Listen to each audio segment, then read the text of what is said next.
Hello. Standing and waiting at the plate. Into a stretch. The runners lead. The 2-2 pitch. Swing and a drive. Deep into left field. Back is Greenwell. Back he goes. Gone!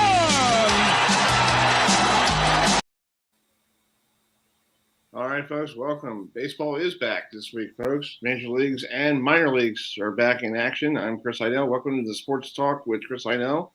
I'm Chris Heidel. That's Steve Zulis. That's George Bashir in our Indiana office.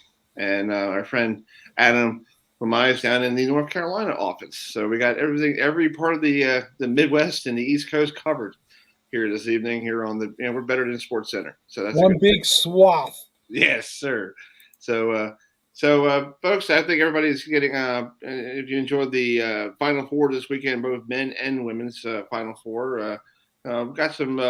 South Carolina beating UConn. I was hoping UConn won that game in the women's bracket because UConn it's UConn, and they're known for for their 11-0 in national championship games until they lost on Sunday night. So I guess Gino is probably going to be trying to figure out how to win another title. And then last night with the game in New Orleans between Kansas and North Carolina had a big lead, and Kansas came all the way back to take the title. Karma. You know what they say about karma. I was really surprised how North Carolina, jumped out of that big lead because, after playing your rival on Saturday night, and that took a lot out of them. And I thought it was going to take like maybe them a whole half of the first half to get themselves back to figure it out. Because when you play your rival in a semifinal game, you're putting everything on the line. Yeah, I know. I was out playing pool on Saturday night and was watching the Duke North Carolina game, and man, that game was going back and forth so many times. It's like last half of the game was divided by less than 4 points for the rest of the game. I mean, it was just back and forth. Wow. Yeah. So it was a good Saturday, a good weekend of basketball for all around. And now basketball is done for college until next, October, when everybody gets back to the courts and media day. And then they got the first games before Thanksgiving. It used to be like Thanksgiving weekend was the first weekend of college basketball. Not anymore. Nope. Football's still king then. So that's truth. Yeah. So coming up at 7:47 here on the program, we're going to dive into the Atlantic League. Atlantic League is actually partnered up with the Major League Baseball. They're the ones who did all that testing of the computer umpires and all the weird things that Major League Baseball is trying to do to speed up the game. We have RossPeeples, who is the manager of Lancaster Barnstormers, who's been around he's been there since 2014 as a player. So he went from a player to a bench coach to a manager. So he's been there for a long time in Lancaster, Pennsylvania.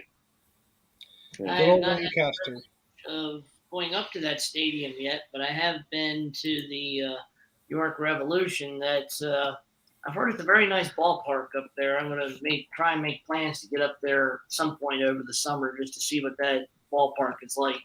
Well, it is a very nice ballpark.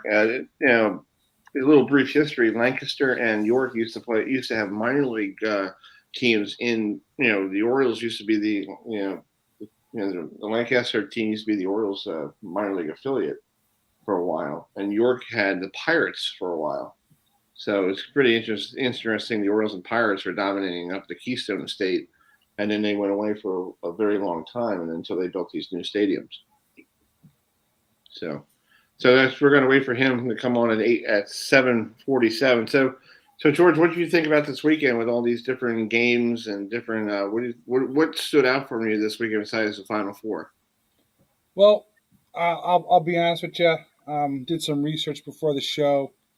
You need to respect Coach K, okay?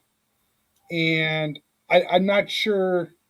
I mean, we all talk. Everyone knows about the mean tweet guy. We won't discuss him, but you don't make a tweet that says farewell after probably the greatest college basketball coach of all time plays or coaches in his final game. We'll use the air quotes for now. Mm-hmm. But you don't use a tweet and say farewell.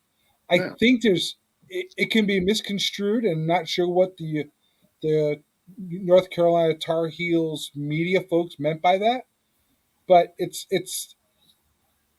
doesn't leave a good taste in your mouth. Right. And I feel like, I was telling Nicole, my girlfriend, and right after North Carolina beat Duke, this is now a new chapter in the rivalry. And you have seen that over the years with the Red Sox and Yankees. Joe Torre was dominant with the Yankees, won some World Series titles, and the Red Sox was playing second fiddle. Now the Red Sox are, dominating the Yankees. Now the Yankees are going to try to come back and dominate. It's just the way the rivalry is. And now, you see like this past weekend, the Mets and Yankees did some trading together. Like, that's kind of unheard of. You never hear of that. Yeah. Now it's like, why do you want to trade somebody, on a subway? Yeah. Hey, doesn't got to sell his house. No. Just stay in. Just got to drive to a different office. Yeah.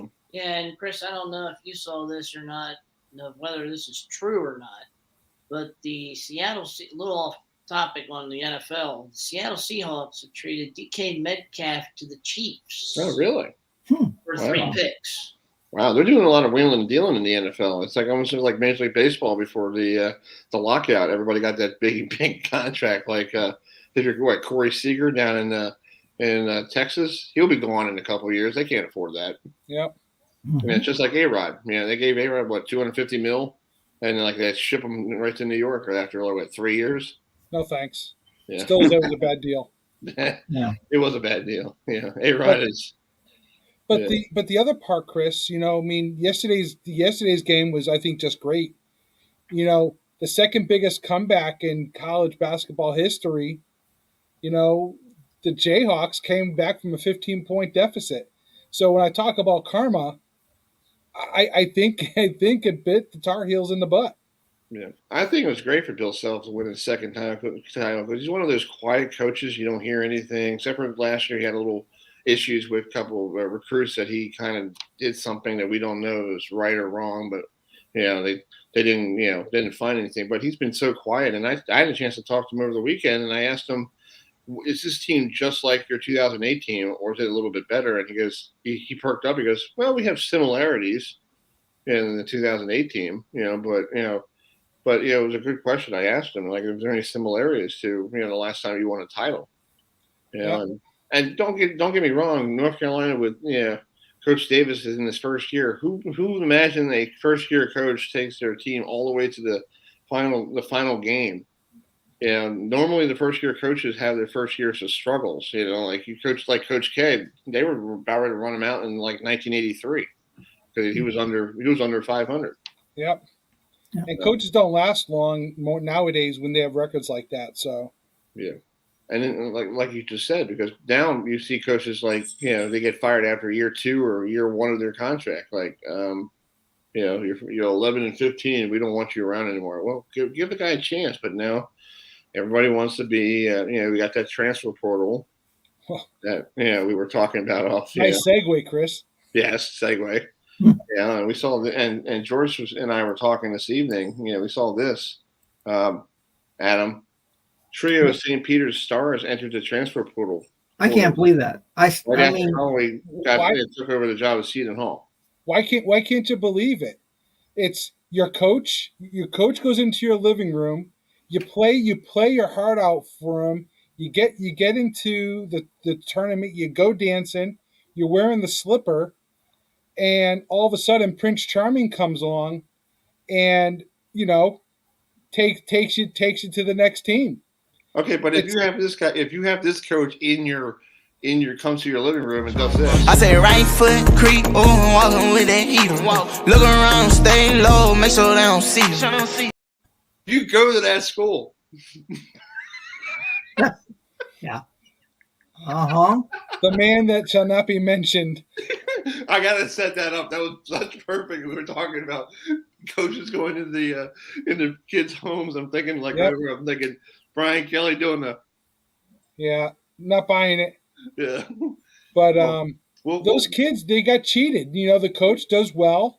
He gets a phone call 24 hours after their season's over, and he's like, Yeah, see you guys. See ya. I'm going across the state. I'm gonna go. I'm gonna go to where is Seton Hall? Is it? I know it's in New Jersey, but is it up near New York City? Regardless, he packed his bags.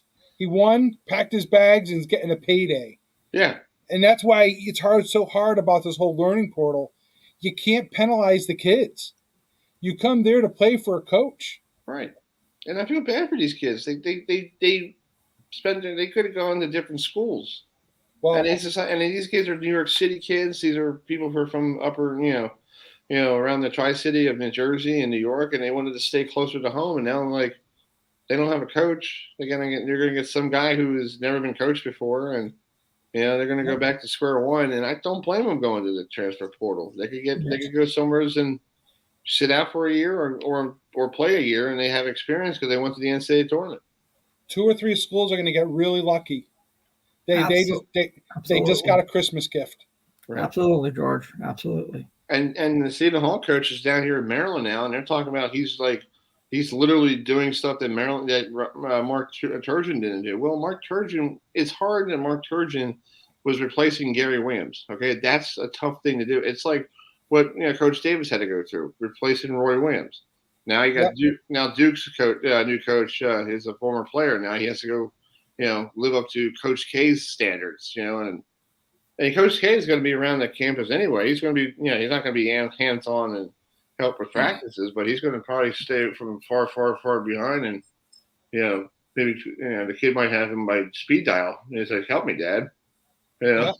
Mm-hmm. So that's crazy.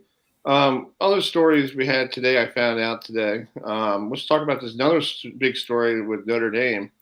Coming up tomorrow, there's a Zoom meeting with with Tennessee State University.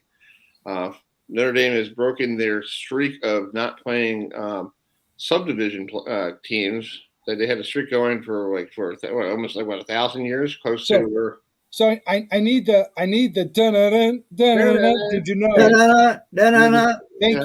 Thank you, Adam. Welcome. Since 1941, the University of Notre Dame has not played a lower level division in college football. Wow. Going back to 1941, they played Carnegie Mellon in Pittsburgh. Wow. And that school's not even around, right? Carnegie Mellon's still around, but they're a Division III now. Hey, they must be so happy to see in their records. We played Notre Dame back in 1941. Imagine that. 1941, so you're talking 81 years of playing just FBS schools, and now it's all gone. Jeez, that's crazy. So from what I'm hearing up here through social media, the rumbling in the fan base has begun. Oh no! Wow. So because these fans, they're so enamored in tradition, and I understand that the other school down there in Alabama, they play FCS schools. Well, you go play that, but that's the difference. Was the difference? I can't say it is now.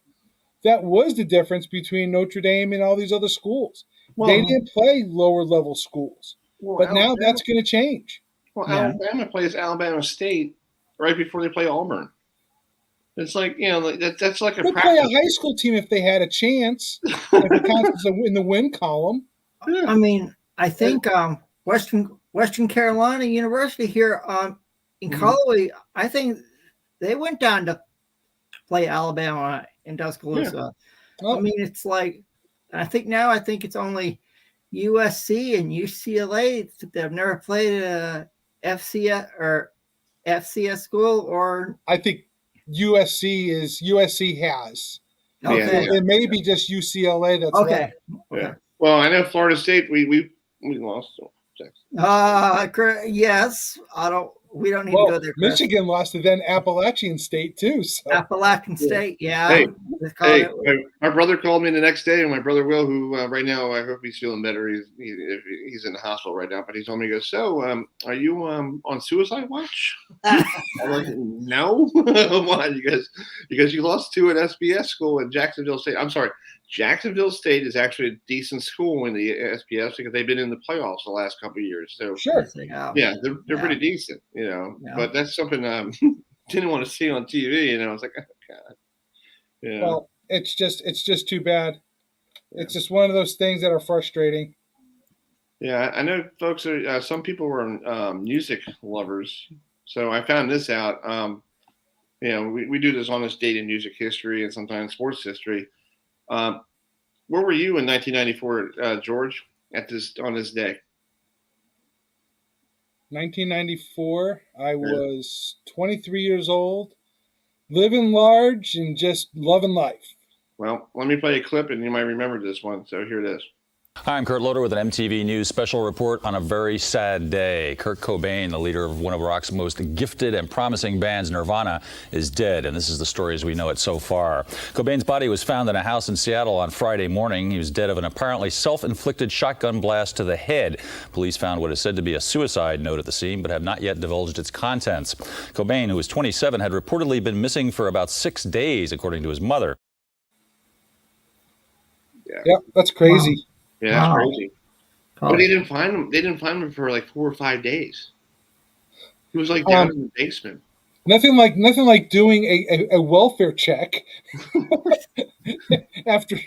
Exactly. So let me bring this. So that's a little somber note. So I hope folks didn't get too offended by it. But if you want to send us a message, you can always email me and we'll put it on. But let's bring in Ross, the manager of the Barnstormers, who is a Florida State alumni.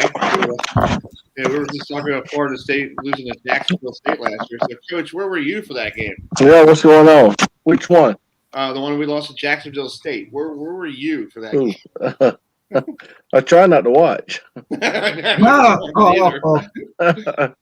I tried. I think my TV was broke. I don't know what y'all talking about. I just love when teams put in a prevent defense, and it's like why do you put in a prevent defense with like 2 seconds left, knowing that you have nobody covering the end zone, and you're just like, oh, we just leave it open. Good idea. That was pretty much embarrassing. That's what that was. Embarrassing. Embarrassing. That was embarraing. Yeah. So how y'all doing? How you been lately? Good, man. Can't complain. Good. Trying to gear up for the season a little bit and hanging out with the family a little bit. So that's cool. So you guys get on the way this next week, right? You have spring training games. We report Saturday. Saturday, okay. So you have some games Saturday and physicals are Sunday. Oh, okay. And then next weekend you guys have games for people to come watch spring training games. That's right. That's right. You guys take on York and Southern Maryland, right? Yep, York, Southern Maryland. We play a travel team called the Black Sox. Oh, okay. So, and we actually play in one of the games. I think it is Friday. I think it's Friday. We play in Lebanon. Oh, that's cool. Nice. They got some deal going on with Lebanon. We play at their field, but we play the Black Sox, the travel team. Oh, that's nice. Is it a nice ballpark? Have you been there? I have not, but they said it's nice. Yeah, that's good. That's good. You never know. Lancaster, might play a couple games there during the season. You never know. It's also right. New fan base. Yep. But so, I think that's one of the reasons why they're doing it, to try to draw some of that fan base. Right. Exactly. George, you got a question for Ross? So, Coach, what's it like to get back into the swing of things, literally, with kicking off the winter rust and getting ready for some spring ball? Well, I tell you, at this time of year, every year, it's always gets exciting, because you got baseball. Usually, about the time we start to report is when the MLB big league camps are starting to get ready to start their opening days. So, I actually talked to a buddy of mine today that is breaking to go up to New York. So they got off tomorrow and they're leaving tonight actually. So it's always fun at this time of year. It's always fun gearing up. I think one of the best parts of my job, I think the funnest parts is putting together the team. So I think that's always it's a good challenge, but a fun challenge. All right, Adam, you got a question for Ross? Love the throw behind you. Since I'm also a Florida State fan, going back to the days of Bobby Bowden and Mike Martin Sr. But your first game is against the Gastonia Honey Hunters. That's right. I don't know where they got that name, but for you, for the fans that may not be familiar with your team, are there any good prospects we should be looking out for on the Lancaster Barnstormers? I think we got a good group. I think we got a nucleus from last year's team, probably 10 to 12, 13 from last year's team, and we got a good group this year. Mark Zangus is got an outfielder we're bringing in. He was with the Cubs a little while. Alejandro Diaza, he's going to be coming back probably this year. He's got several years in the big leagues. Marlins, I don't know. He's got probably 5 or 6 teams. Who else we got? We got Mark Shashimsky, who's a lefty bullpen guy. He's got 9 years in the big leagues, I believe. He was with the Cardinals, lefty bullpen guy. Anderson Felice is an infielder. He's been around a little bit. A guy named Trace Lohr, he's been around a little bit, and a guy named Andretti Cordero. He's going to be like a first, third type DH type guy. Kelly Dugan's going to be at first. We got a guy named Colton Schaefer. He's going to play some catching. Anthony Peroni's catching. Starters, we got a couple from last year. Nabal, Brent Teller, Dominic DiSabatino, Cam Gann, and we got, Scott Schumann in the bullpen going to be back. And, we got a good group, good core, couple new guys in the bullpen as well. Josh Graham, Chase Johnson.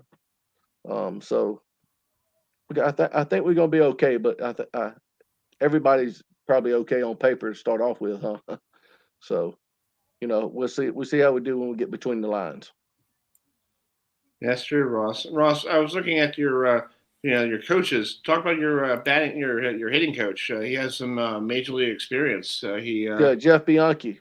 Yeah, Jeff Bianchi. He's a good friend of mine. I actually met him when I moved up here a few years ago, and we kind of became good friends. He was actually still playing at the time, and after he retired, he got into scouting. He was scouting with the Brewers for a little bit, and then the COVID thing hit.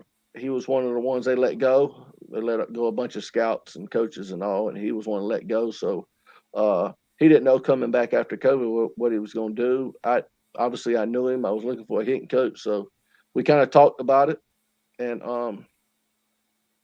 kind of just we ended up working it out. It was his first thing his first coaching job. He was a little skeptic, a little nervous going into it, but you're talking about a guy that did a phenomenal job. He was awesome. He's a class act, and he's one you always pull for because he does things the right way. Go ahead, George. I was going to say, Coach, as far as you don't want to start thinking about Feeble coming through, but what's it like to have a major leaguer come through the team for rehab if that happens with you folks? It is, but it's not. It's pretty much where. I mean, they got to get their innings in.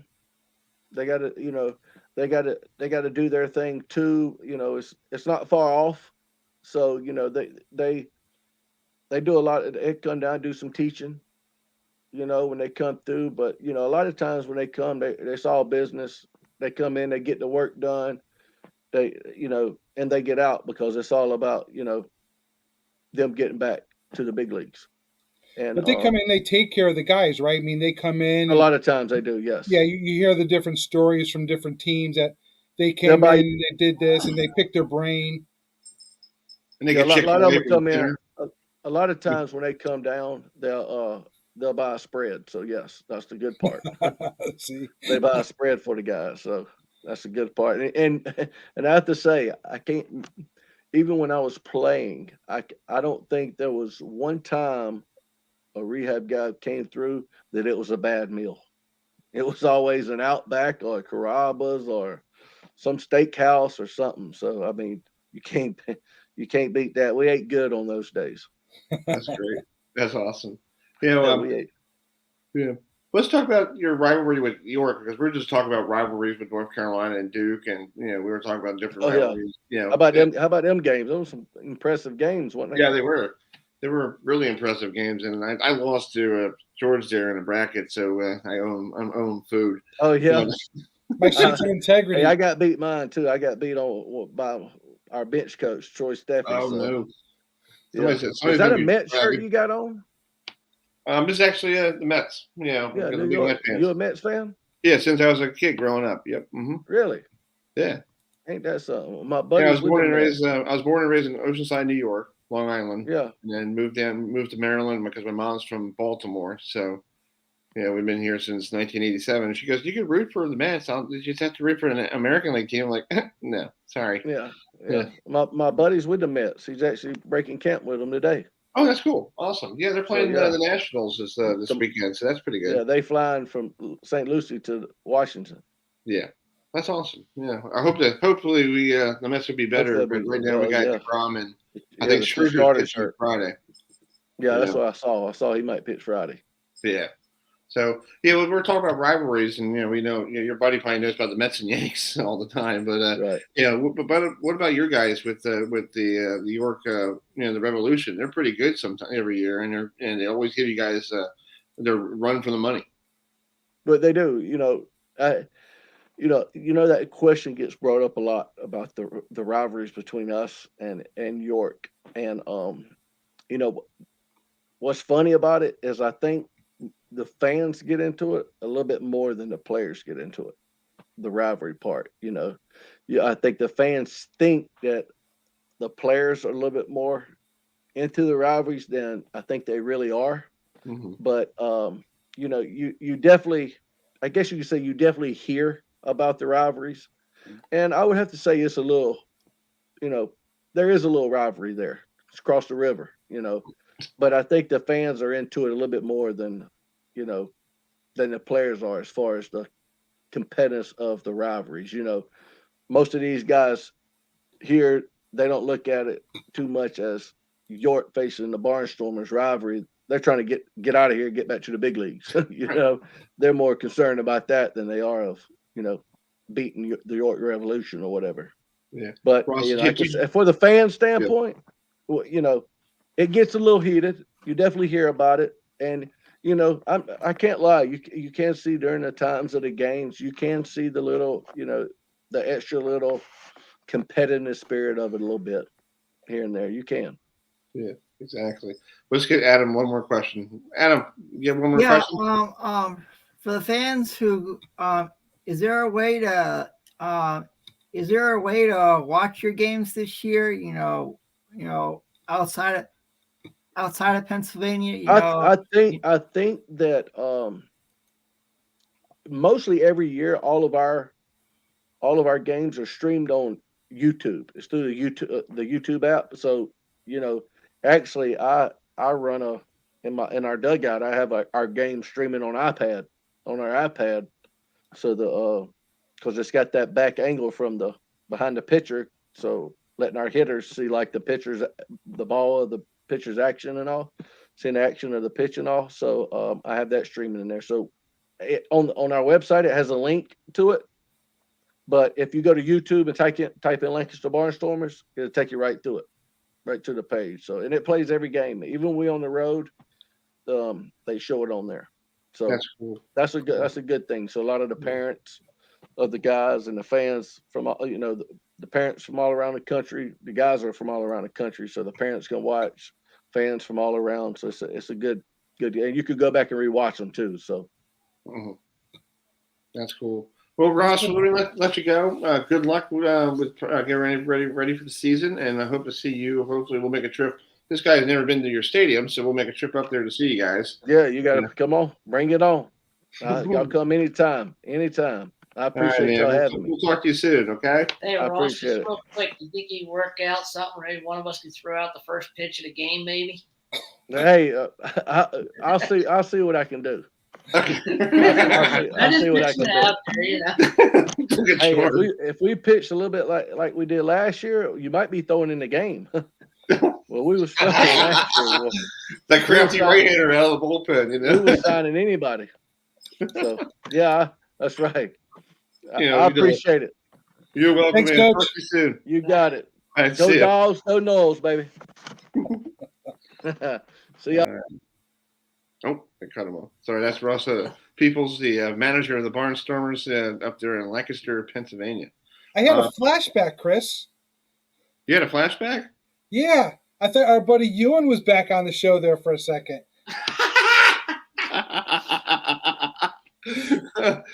Maybe he's here in spirit tonight. Yeah, he'll be. What, because of what I said? Yes. Yep, absolutely. No, you would have been like, I'm sorry, you would have been like, hey, you got some beer up there or some hot dogs? I'll be up there to eat that stuff, man. Yeah, man. Yeah, but he went all in with throwing the first pitch. It's like, that's all right. Nice. Well, coming up at 8:30, if you guys are just joining us. That's a comedy relief for the night. Hey, that was good. I love that. That was really funny. We have this.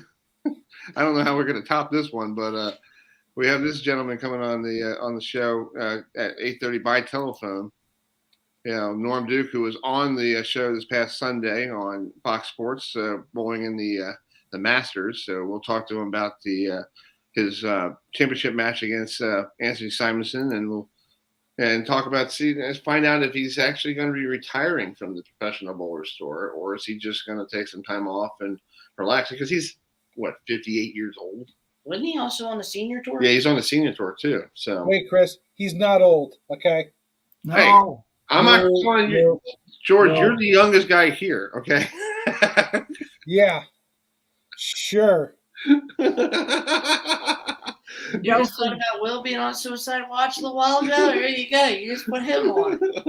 And don't forget, Norm is the manager of the Dallas Strikers on with the PBA League. That's right, so Dallas Strikers. Yep. Yep. So yeah, so he'll be in Maine.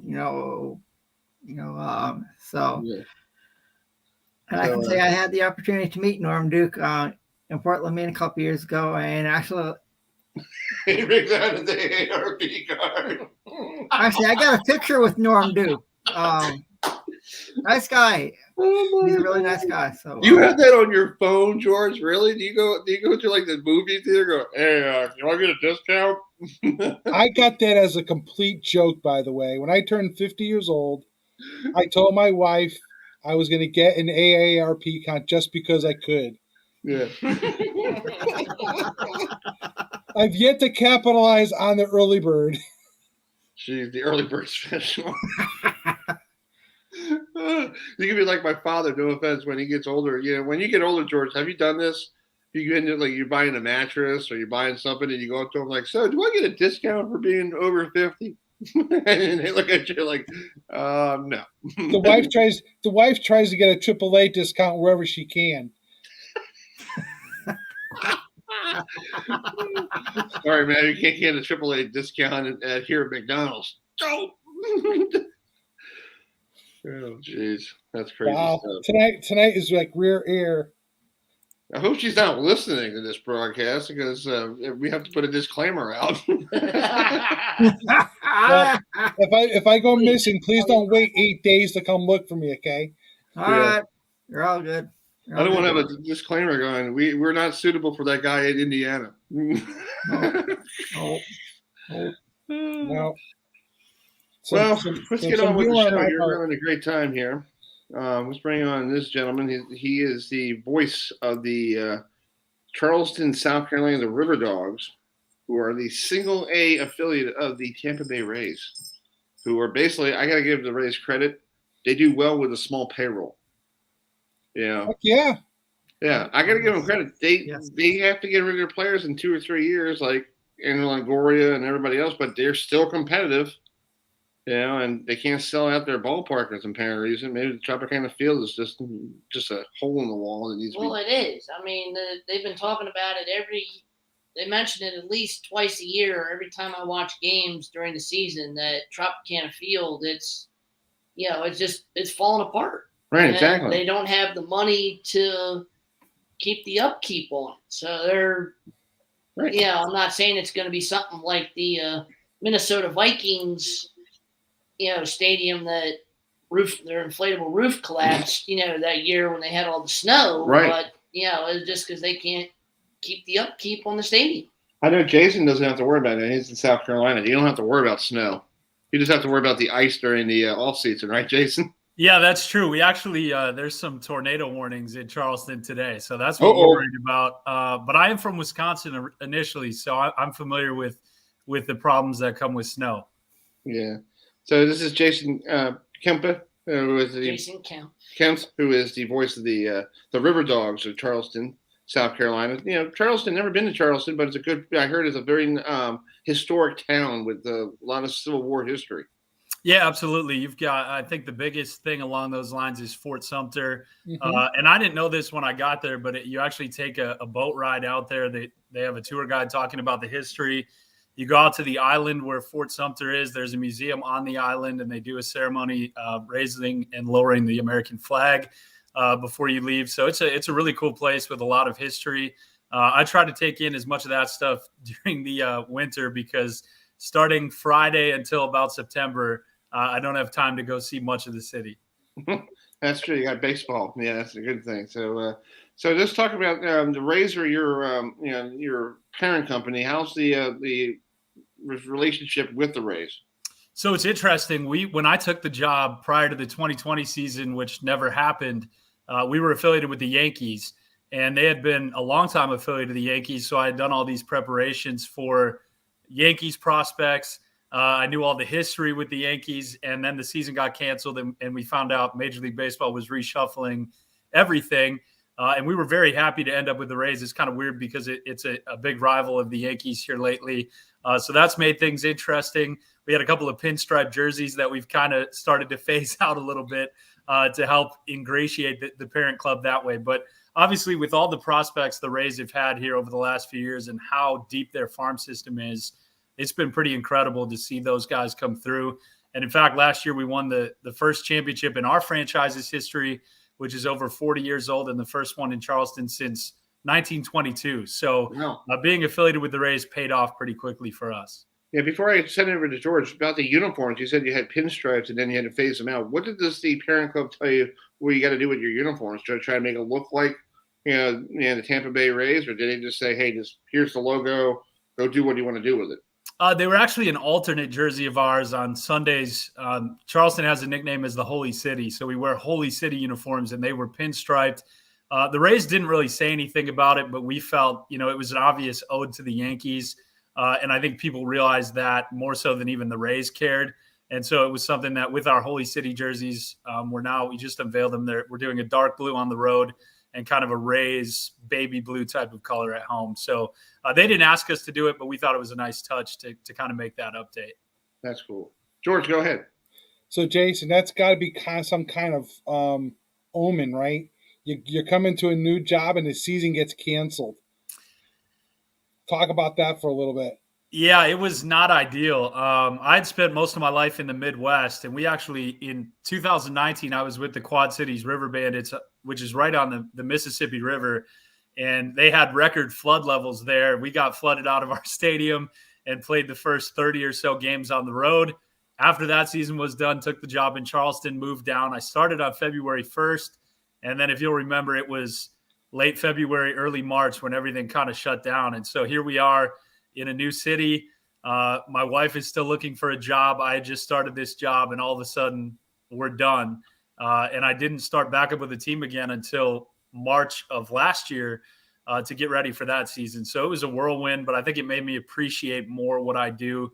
And this type of feeling, even though you're stressed trying to get ready, how exciting it is to have baseball again and know that job is there. So in doing your research, right, you had all this research done for the New York Yankees. So now it's scrapping all that knowledge and swapping it out for Tampa Bay Rays. What were some of the things that stood out for you when you were doing your, review and you're studying up on the Rays? What were a couple stats that really impressed you? Yeah, well, in talking about the Yankees, it was, we might have Jason Dominguez, right? Which is the big prospect that everybody was talking about. And then all of a sudden it was switching to their arch rival or one of their rivals, the Rays. But I think right away, the obvious thing was all of the different publications, Baseball America, MLB Pipeline said the Rays are by far the top talent-oriented farm system right now.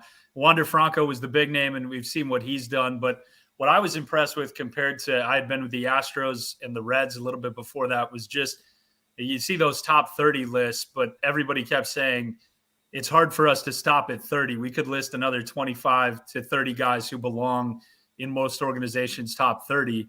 And right away, I kind of take it for granted during the course of the season because you're trying to do all of this stuff every day. But our starting rotation, Taj Bradley won minor league pitcher of the year. Colby White ended the year at AAA and was the minor league reliever of the year.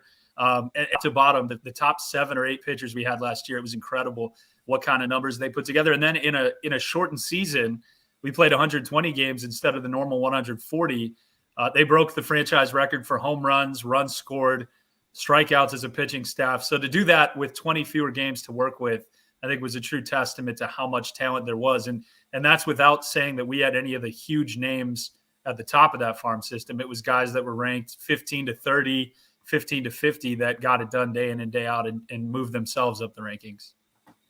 Yeah, Jason, I was looking at the previous affiliations. You had the Yankees, then Tampa Bay in 97 to 2004, then Texas Rangers for 93 to 96, then you got San Diego. That's a long way from home. Yeah. I'm wondering if that time between 85 and 92, did they have somebody named Tony Gwynn might stop by for rehab? Or no, he was never there. He was not one of the guys that graced the state. We did have an A-Rod rehab for a game when we were affiliated with the Yankees. Gary Sanchez and Aaron Judge were some of the big names. With the Rangers, it was Josh Hamilton that was there. So those are kind of the names, and there's images and paintings of those guys around the stadium. Yeah. Steve, you got a question? Go ahead. Yes, since you got your home opener on Friday night versus the Myrtle Beach, talk about the field down there. Is like anything different than it is playing up in against the northern teams, or is everybody pretty much equal? I think I've been really impressed. When I came here, I heard about the fan support, and I didn't get to see it for a long time during that 2020 season. That never happened. But Joe Riley Park, where we play, has a lot of history to it. No championships until last year, but a lot of history in terms of players and crazy promotions. And I think that's where the Riverdogs really thrive, is the creativity. Last year we had a night where we just basically allowed the entire everybody who was left at the end of a game to TP the stadium. And we're going to do it again this year. Is next weekend on Saturday is let 3,000, 5,000 people TP the stadium after the game, which our ops crew really enjoys cleaning up after that. And you pray it doesn't rain, right? I hope so. Much more difficult, but it's a great ballpark. It's right on the Ashley River, just outside of downtown. And, minor league baseball playoff games are always a tough sell because there aren't promotions scheduled. You don't have anything planned. And last year we had 6,000 for our first playoff game. And when we won the championship, we had over 5. So just a great place that way. A lot of fun things going around the ballpark and a ton of history that you can see walking around. Yeah, about that, the thing where you let the fans every now and then get the toilet paper the stadium. How did that tradition come about? Was that just something somebody started, a while ago, or is that just something you guys kind of came up with? Yeah, that was brand new last year, actually. The goal is kind of to find one thing that you can do that's a big visual that'll kind of catch people's attention around baseball. A couple of years ago, they had a color night, and everybody was given like a tube of a certain color, and they threw it all into the air, and everybody wore a white shirt, and when they left, it was basically tie-dyed. Nice. And they've done different things like that, and they thought, why not just try TPing the ballpark? And it was kind of a way where we used recyclable toilet paper, stuff that was biodegradable, that we could then, put somewhere that it was going to be used again. And it was sort of to kind of kid about how tough toilet paper was to find for about 3 months there. And now things are coming back to normal. So we're going to let people throw it all over the place. And it was a pretty good. So it's kind of like what happens when we have big snowstorms up here. That's usually one of the first products that disappears right before exactly. it snows, as everybody stocks up on. Yep, Yeah. same thing. Hey, Adam, you got a question? You're in the Carolina League, you know, and you have teams like the Myrtle Beach Pelicans, the Carolina Mudcats, among others. So, and you share your baseball stadium with the Citadel. So, Correct. tell us what, you know, for the fans that may not be aware, tell us, have you ever had a chance to go see the Citadel play at your stadium?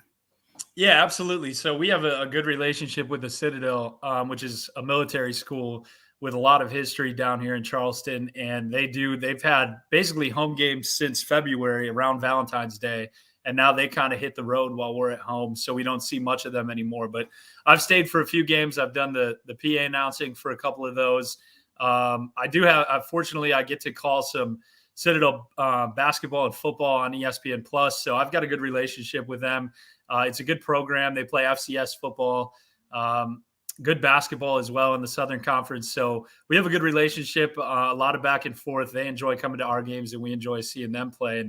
And they beat South Carolina a couple of weeks ago on a walk-off base hit, and they had cadets storming the field. So it was kind of a fun atmosphere to give us a taste of what our season is hopefully like. That's cool. Jason, I was just looking at the history of the Riverdogs. It's pretty interesting. The Royals basically were, the dominant team for the longest time. They had Pat Borders, Tom Glavine was there for hosting. They had an All-Star game in '84 there, hosting Tom Glavine. That's a Hall of Famer right there. And Kevin Seisler was the MVP in that All-Star game. That's a good little history there. Yeah, and they hosted the South Atlantic League All-Star game. This was a handful of years before I got here, and they did a home run derby off of an aircraft carrier because there is a base down here and there's the ports. So that was a unique thing. There's a ton of history here. And again, it was unfortunate that there weren't a ton of winning seasons to go with it. But I think, in minor league baseball, if you put a good show on and you have things that people enjoy, that's why people are coming out there. And if you have a good team, it just helps get baseball fans in attendance even more. The big thing with us also that everybody asks about is, Mike Vack, son of Bill Vack, is part of our ownership group, as is Bill Murray. So every time somebody comes to the ballpark that's new, that, hey, is Bill here today? Is Mike here? And we're like, oh, we don't know, but he'll pop in every once in a while. Bill Murray had a video board message for us prior to our championship series games while he was out filming a movie on location. So we have some benefits in that regard, and that draws people to the stadium as well. So just a ton of history from off the field to on the field, like you mentioned. That's also talking about that, doing a home run derby off an aircraft carrier. I mean, that must be something kind of really like way out there in the unique thing. Is that just something I just never heard of that before, doing a home run derby off an aircraft carrier? Yeah, and it's kind of sad that minor league baseball, they did away with all-star games at the minor league level starting last year when Major League took over, so you don't see some of that collection of talent in one place. But the goal is always to do something when you have the opportunity to host an all-star game that not everybody has done, or to do something different that is going to make it special for the players and the people who attend. So they set up, markers out in the water. If you hit it this far, that's about 300 feet. You had to hit it over this line, and then counted it that way. So I wasn't there at that time, but I certainly would have loved to be, and I wish we would have the opportunity to do something like that again. It does definitely reduce the need for all those kids out in the outfield to be shagging balls because they're just in the water at that point and boats can go scoop them up. That's true. Well, Jason, thanks so much for coming on tonight. Home opener for you guys. Hopefully the weather is not like tonight with the tornado warning. Hopefully that will be long gone, and you can take on Myrtle Beach.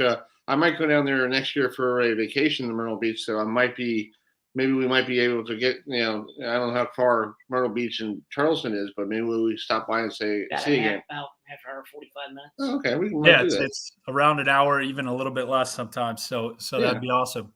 Yeah, we'll see what we can do next year. So good luck. Thanks for coming on, and we'll hope to talk to you more. Appreciate it. Thank you, guys. All right, man. Talk to you soon. That's JasonKempf, who is the voice of the Riverdogs of Charleston, South Carolina. So that's a very good place to be for Charleston, South Carolina. Never been there, but I heard there's a lot. It's a good college town and good places for Civil War nuts like you and I sometimes, George. You want to go bring out your Civil War hat and go through the South. Hey, there's also a lot of opportunities down there for me to metal detect too. Unmute yourself, sir. I'd have a field I can day march down through there. like Sherman. Yeah. You just made Charleston. Yeah, that's all right.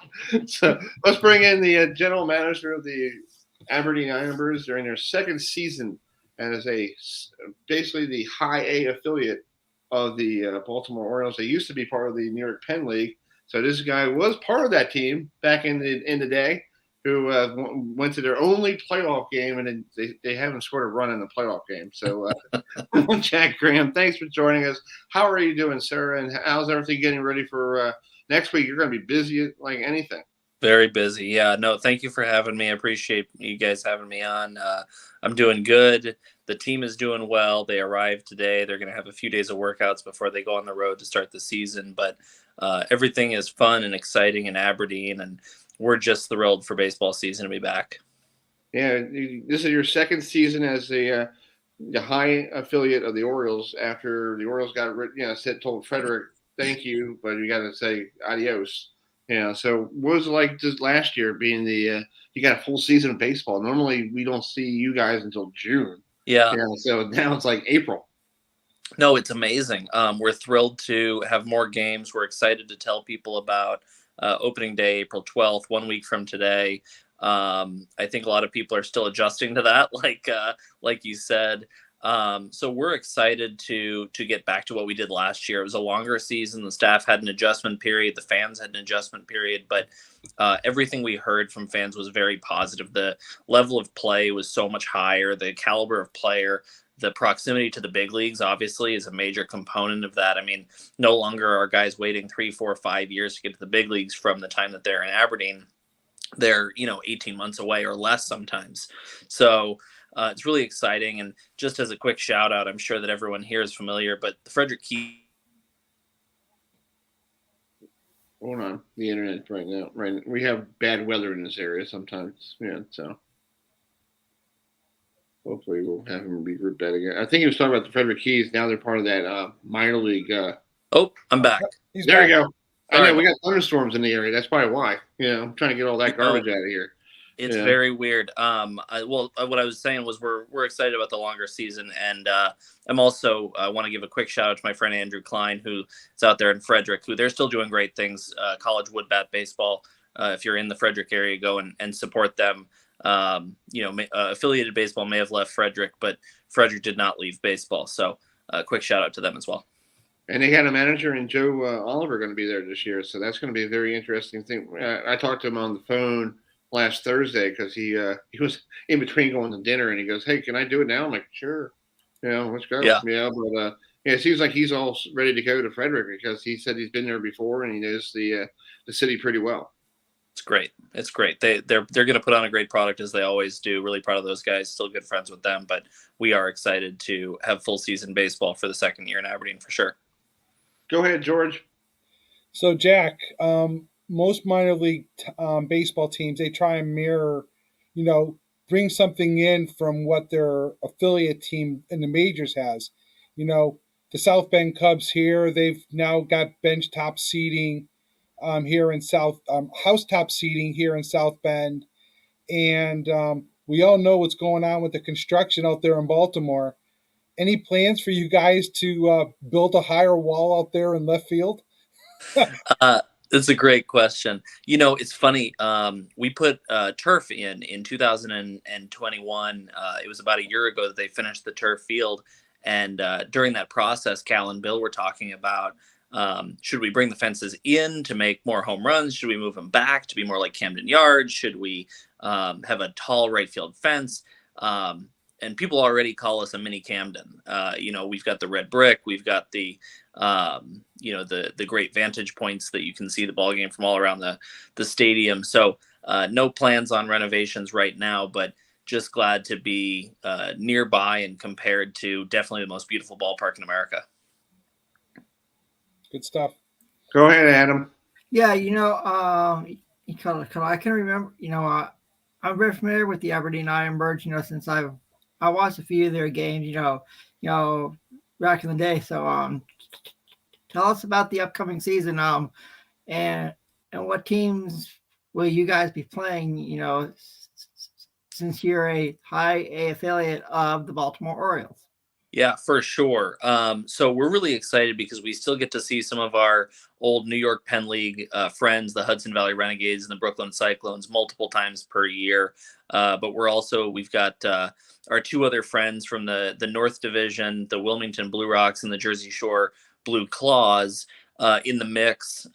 So our 5 teams that I just mentioned, well, including ourselves, of course, we're the North Division. But this year we're going to host the Rome Braves from way down in Georgia.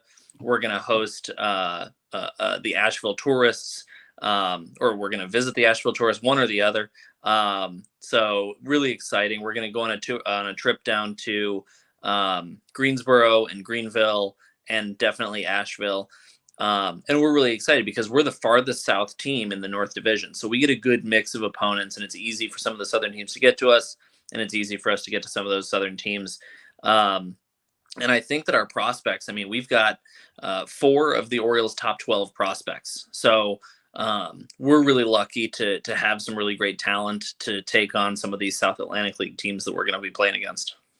Asheville is a really beautiful city. So if you get the chance, you can go check out the Biltmore Estate, which is a castle. And, they call it, Asheville is known for their local food and local restaurants. So if you get a chance, go have you some good North Carolina barbecue. Yeah, when I was in 2014, I got to play for the Delmarva Shorebirds. It doesn't appear on my MILB page because I was only the bullpen catcher, but I rode the bus and I got to visit Asheville. It was my first road trip in the South Atlantic League, and what a historic, amazing ballpark down there. What a great group of fans. What an awesome environment to play baseball. I love them. Love Larry Hawkins, their general manager, and the whole staff down there. They do a great job. So it's a historic ballpark, and it's great. People love it for a reason. Historic McCormick Field. That's right. In Asheville. Oh yeah, very familiar. Very familiar. All right, Steve, go ahead. Yeah, Jack, you mentioned the familiarity of the Ironbird Stadium in resemblance to Camden Yards. What was your take on the thing about the Camden Yards revamping the left field section of the ballpark down there, making a 10-foot wall and moving it back 30 feet? As a right-handed hitter, I was not a fan, but as a catcher, I can really understand where they're coming from and the competitive opportunity that gives them. I think the Orioles make a great point about trying to stay competitive in a really difficult division. I think that everything that Mike Elias and the whole player development staff at the Orioles are doing, it's all in the best interest of the club. This has been a long rebuild, and we're seeing the first signs of life from the Orioles. So I'm really excited about the way that the major league team is going, the way that the minor league teams are going. We're the number 1 prospect player development system in baseball. So anything that they can do to put more wins on the board for the Orioles is a win for us. And, we're just really excited for there to be wins in Camden Yards, for there to be wins in Ripken Stadium, all across the board. It's going to be really great. I go to a whole bunch of Ironbird games every year, and I've never had a bad experience there. It's a great ballpark. It's a great vibe. Very people friendly. It's a great ballpark. We're very lucky. The ballpark is excellent. Our relationship with the city of Aberdeen, they're great partners. But the thing that I like the most about living, working, being in Aberdeen and Harford County is the people. We're really lucky. Our game day staff are local. They're invested in the community. Our fans are mostly local, who are coming out, enjoying the ball games on a regular basis. And there's a real sense of community at the ballpark that I know every minor league team has that feeling, but it's unique to us in the way that people come to the ballpark partially because they want to see baseball, and partially because they feel invested in our ownership group, Cal and Bill Ripken, true hometown boys raised in Aberdeen. So we're really proud of that. That's true. Well, Jack, thanks so much for coming on tonight, and we'll do our best next week to get there to see one of the games because I haven't seen the new field since you guys got rid of the flood a couple of years ago. Because I remember all the all the rain that we had one game. I was like, wow, that's a lot of rain. Yes. So hope everything goes well. The Ironbirds this weekend, they're going to be in Jersey City on the Jersey Shore against the Blue Cross, and then they'll be home next Tuesday night against the Wilmington Blue Rocks, who are the affiliate of the Washington Nationals. Yes, indeed. I-95 tour coming this summer. Thanks for having me, guys. All right, man. Thanks for coming on. Thanks, Jack. See you. All right. Thanks, Jack. All right, folks. That's JackGraham, the general manager of the Aberdeen Ironbirds. So let's bring in this next gentleman who he is a true legend who bowls on the Professional Bowlers Tour, won 40 PBA titles, who has been on tour since basically since I was a child. So it's pretty cool.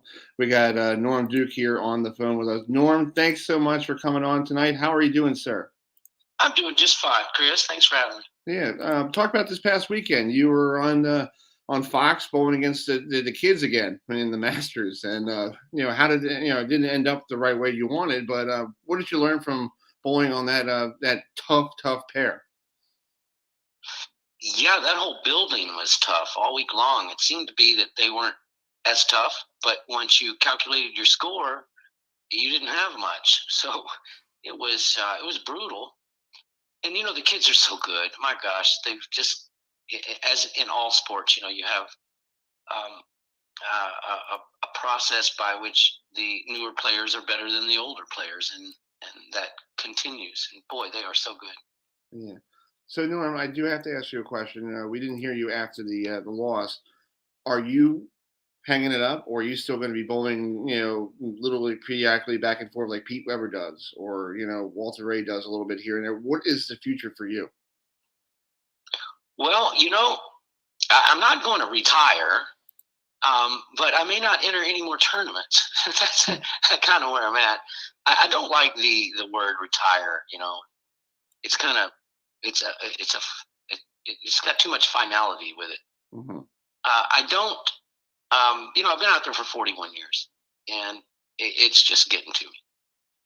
Honestly, the pressure every single day for 40-something years, it's just gotten old, where every moment of your day, you shoot 170, miss a check, you shoot 230, you go to the show. So it's just a lot of pressure.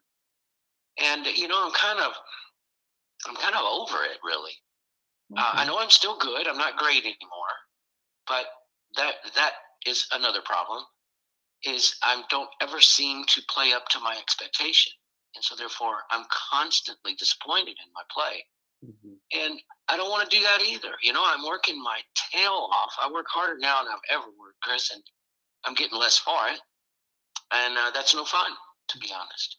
So I don't know what my plans are. I know this, I'm not entered in any of the senior events coming up. I didn't make the playoffs. I would have played that. I am going to bowl the league for the last time. I'll be the manager if they continue to allow it. Mm-hmm. But in the foreseeable future, I will be okay if I didn't bowl anymore. Yeah. Well, I do have to ask you a question, because when you won your first title in 1983, and I was two years old, and I don't think I knew what bowling was until my mom put me in front of the television as a babysitter on Saturday afternoon. That's what my mother said to me one day. But and then you won your second one in 1991. How did you keep yourself positive, knowing that you're almost there, and it's been 8 years, between titles, and you're like, "This got to get one," and you finally got one in Ohio. So I guess you're moving to Ohio on your retirement, right? But back in the day, I sure had a liking to Ohio because I played better there. But you know what?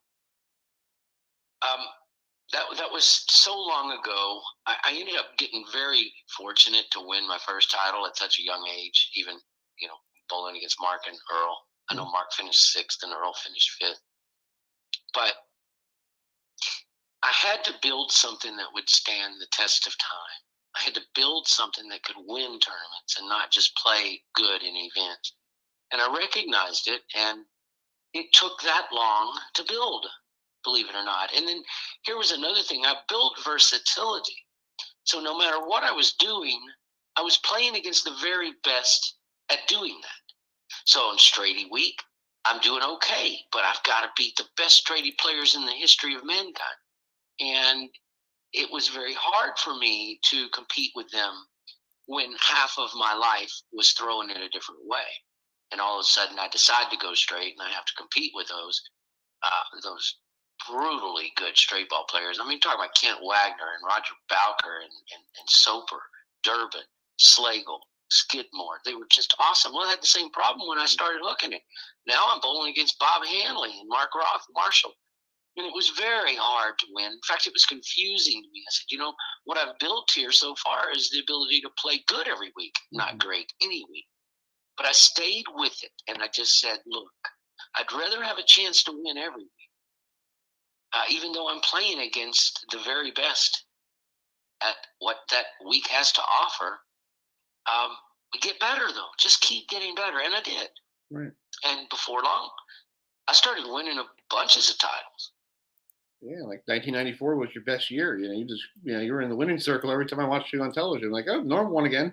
Here we go. You finally got it going. It was rolling, and ever since then, it's seemed like you've been trying to reinvent yourself with all these different young kids, because now you got the two-handed bowlers like Jason Belanti and who you bowled against on Sunday. Kyle Troop. And it's funny, you bowled against Guppy when he was bowling on tour, so it's pretty funny you're bowling against his son now. So it's like weird. You're like, where's Guppy? Is he coming out? To bowl? Yeah, you're his son Kyle's there. You're waiting for Guppy to show up again. Because you bowled against him in the '80s. It's like really. It's like it's pretty cool. Yeah, Guppy was one of those really good straight ball players as well. And ironically, his son is got one of the most powerful balls on tour now. You just wouldn't see that coming, would you? No, I don't see that coming. But hey, Kyle's a friend of ours on the show, and I feel he did great last year, and hopefully this year he's struggling a little bit, but he'll turn it around. He'll get there. Yeah, it's impossible not to just fall in love with Kyle. He is just such a great human being. I love him. Yeah. Well, let me bring in this gentleman. He's a friend of mine, Adam Amaze, who does a lot of stuff. He goes up to Portland for the PBA league, and he enjoyed watching. He met you once, so he's on there. He's helping us out on the broadcast. So let me bring him in. Adam. Yeah, go right ahead. Norm, I'll see you in Portland, Maine in about 13 weeks for the PBA League. So, so for the first time since 2019, the PBA League will be in Portland, Maine again. So tell us what it's like to see when you get back to Maine. Tell us what the atmosphere is going to be like at Bayside Bowl. All the wild and crazy fans that'll be there. I know you're ready for it just as much as me. Oh yeah, I mean that is the funnest week in our life, to tell you the truth, because of the fans, and they just never cease to amaze us, and they bring things to the table that we didn't see, not at all. And like they're chanting of nicknames, and they just come up with them right there on the spot, and they'll start chanting like I remember Low Shedder one time. They started chanting UPS, and 3 or 4 of us looked at each other and we went, well, what does that mean? And somebody said, oh, he wore all brown yesterday. So it's things like that just tickle us. When they started calling Vodka Frosty because he put a little color in his hair that one day, it was just cute as ever. And so they're not only into the bowling like no tomorrow, but they're also in tune with one another. And somebody will start a chant, boy, it's on. I mean, the whole place just gets on it immediately. There's no confusion in their noise. You know what they're saying, who they're rooting on, and it is a blast, to tell you the truth. Yeah, and it's funny to hear all these, like you said, these different chants and cheers and all that stuff. And have you ever heard the weirdest one besides UPS? Have you heard anything that's actually, this is a family program, and I know you might hear some other languages and you're like, you don't want to repeat it, but did you hear anything that's pretty funny up there in Portland? You're like where did they come up with that one? Where did that one come from? Right. That's the unique thing is sometimes we have to ask, what are they saying? And somebody will know, one of the players will know. And they'll even know from where it came. And at that point, it gets your tickle bone. And I don't remember all of them. I know that UPS and Frosty always stuck in my mind. I got tickled both times. Yeah. But they get to know us because we are their partners in the Pro-Ams as well. So a guy like Andrew Anderson, he's got a major title. I think he's got 1 or 2 titles. I don't know how many, but he walks into Portland, Maine now, and he is somebody. I mean, because he spent some time with them there. And I'll tell you what, that group, here. And, I hear a lot, Chris, about, some people that say that it's just not the bowling that we're used to. Well, no, maybe it's not, but it's certainly the environment we want as players. It is phenomenal. That's true. Hey, Steve, you got a question for Norm? Yes, Norm, it's good to hear from you. I've watched you just as long as Chris has. Being a bowler, I know what it's like to contemplate walking away from the sport. I was a bowler for 28 years and haven't been on an organized league, and now this is my 7th year. But I still practice from time to time. But I did have the privilege of bowling with you in a Pro-Am about 15 years ago at Forest Hill Lanes. You were one of the players that bowled with us in the Pro-Am, and it was a pleasure to meet you. Well, thank you. So what did you learn from bowling with Norm in one of those Pro-Ams? Did you get in? Did you bowl pretty well in those Pro-Ams, or did Norm show you how to, I think he showed me up in most of them, but there are a couple of them I got one-ups on him a couple times. It was all for fun. That's cool. Hey, Norm, before I let George ask a question, when you guys were up there in Forest Hill, Maryland, with Tim Chris and Danny Wiseman and all that stuff, it was pretty cool to have Walter Ray was there, and I was bowling in the Pro-Am, and I threw one right down this, I do a straight ball, and it was so loud for the strike. Walter comes up to me and goes, "That was the loudest strike I ever heard. Is that Mark Roth?" I'm like, "No, it's just me." He's like, "How did you bring that ball through?" I'm like, "I don't know. I'm just used to. I guess I have a good upper body strength or something. I don't know." But it was great. And I was like, "Wow, I made a noise like Mark Roth." And speaking of Mark, who passed away, you had a chance to bowl against him, and it's sad that he passed away. But he brought bowling into a new hemisphere. Before that. Yeah, there's no doubt about that. Mark not only set trends, but every youngster in the world wanted to do what Mark Roth is doing. The same as the youngsters want to do what Jason Belmonte's doing now. And Mark was the first power player, at least the first power player that had the level of success, that we desire. There were a lot of power players probably before him, but not that did as well. That's and true. He shaped our sport. I think that a lot of the things that we're dealing with today are a byproduct of Mark, because we like to see the ball hook, and our governing body likes it when people get a hook. So that's what we got. We have an environment now with tons of oil on the lanes, so the ball seems to always get down the lane, and they have lane machines that just oil them perfectly every single lane. So the power game's not going away, but Mark sure did introduce us all to it. Exactly. Well, real quick, George has a question, and we're going to wrap it up. George is going to wrap it up with you. George, go ahead. So, Norm, I got to say, I as well, growing up in the 90s in the sport of bowling, I was on the I did the amateur circuit for a little bit, and I saw that you had a win up in Windsor Locks, which was right up at the top of the state there, just north of Hartford. So 2 questions is, what was it like having a plane fly in while you're trying to bowl? And 2, if you could talk really quick about your trick shots and specifically the towel shot.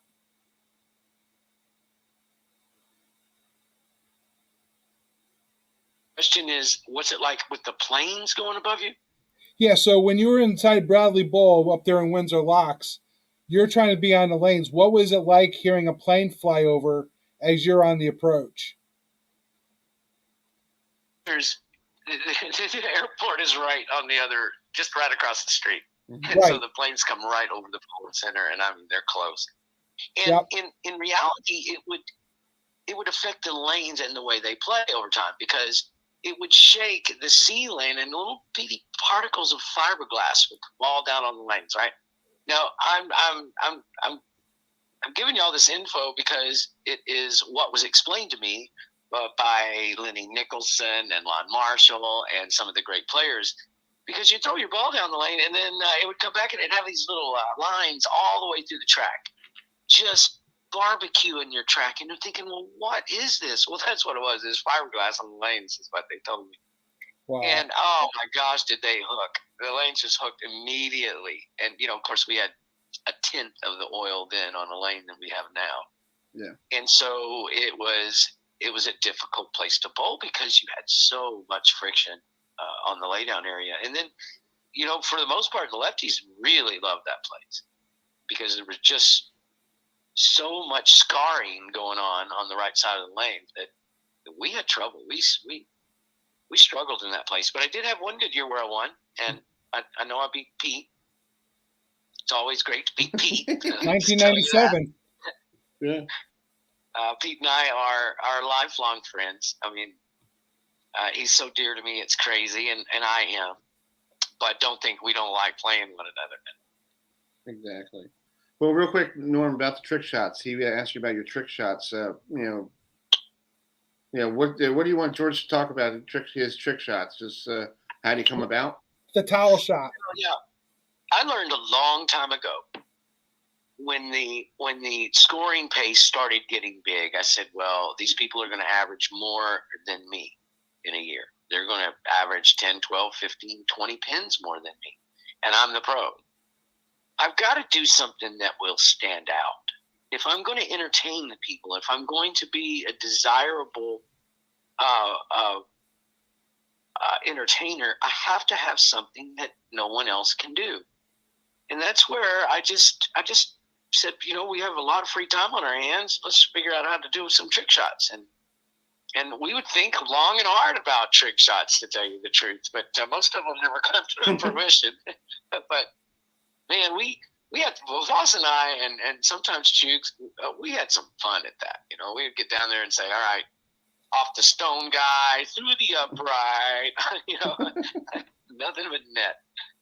Well, the towel shot actually was shown to me by James Askins, who is a pro shop operator in the Dallas-Fort Worth area as we speak. A little older than me, but he said one day after I had won all the money in the place, it was Meadowbrook Lanes in Fort Worth. He said, well, I'll bowl out of a towel and you can bowl regular. And I told him, man, I don't want to bowl anymore. I'm tired. I'm done. Yeah. And so he said, well, I'll pick out a target score. And I thought, all right, now he's got me. So he chose the target score, and I put about 20 pins extra on it. And, he hemmed. And he went after, I think, about 170. Wow. And then he started toying. And I know when a guy's toying around with, he's toying to keep the number down. And he barely got to 170, but he did. And, I paid him off, and we doubled a bet. We went at 195. And dang, if he didn't do the same thing, I have a towel now. Think about it. And then the third time, now we're betting $400. So we double, and he's bowling at 205. Mm-hmm. And he started with the front 5 strikes. And I said, all right, this I've got to learn how to do, because it was the best $800 I'd ever spent at the time. Now, because I got a lot more out of it than $800 for That's sure. Good. That's cool. Well, Norm, thanks so much for coming on tonight. Enjoy the rest of your spring, and hopefully we'll see you up at the PBA playoffs. And now you won't be in the playoffs, but you'll be up in Portland, Maine with the kids, and have some fun. And we'll talk soon. And thanks for being a guest on our program. Well, we appreciate it. Thank you so much, Chris. Thanks for covering bowling. Your listeners want to know. Yeah. Thanks, Norm. Have a great night. Yeah, thanks. Okay, thank you. I see you. Yeah, that was a little bit longer. Yeah. We're like 15 minutes behind schedule. Yeah, we're 15 minutes behind schedule there. So let's bring in Mitchell there. It was cool to talk to Norm Duke folks there on the program. We'll replay that on our program. So Mitchell, sorry about that. Oh, you're good. We had a You're great good. time. Yeah, you've been patient enough. Like, we're looking at the clock. Like, whoa, we're way over. Let's put my accent in there. Yeah, But we need a timekeeper. yeah, we need a timekeeper. I think we'll get a higher one. But how are you doing, sir? How's everything? How's things going? I'm doing good. Thanks for having me on, guys. No problem. So let's talk about getting ready for the season. How's everything there in good old Augusta, South Carolina?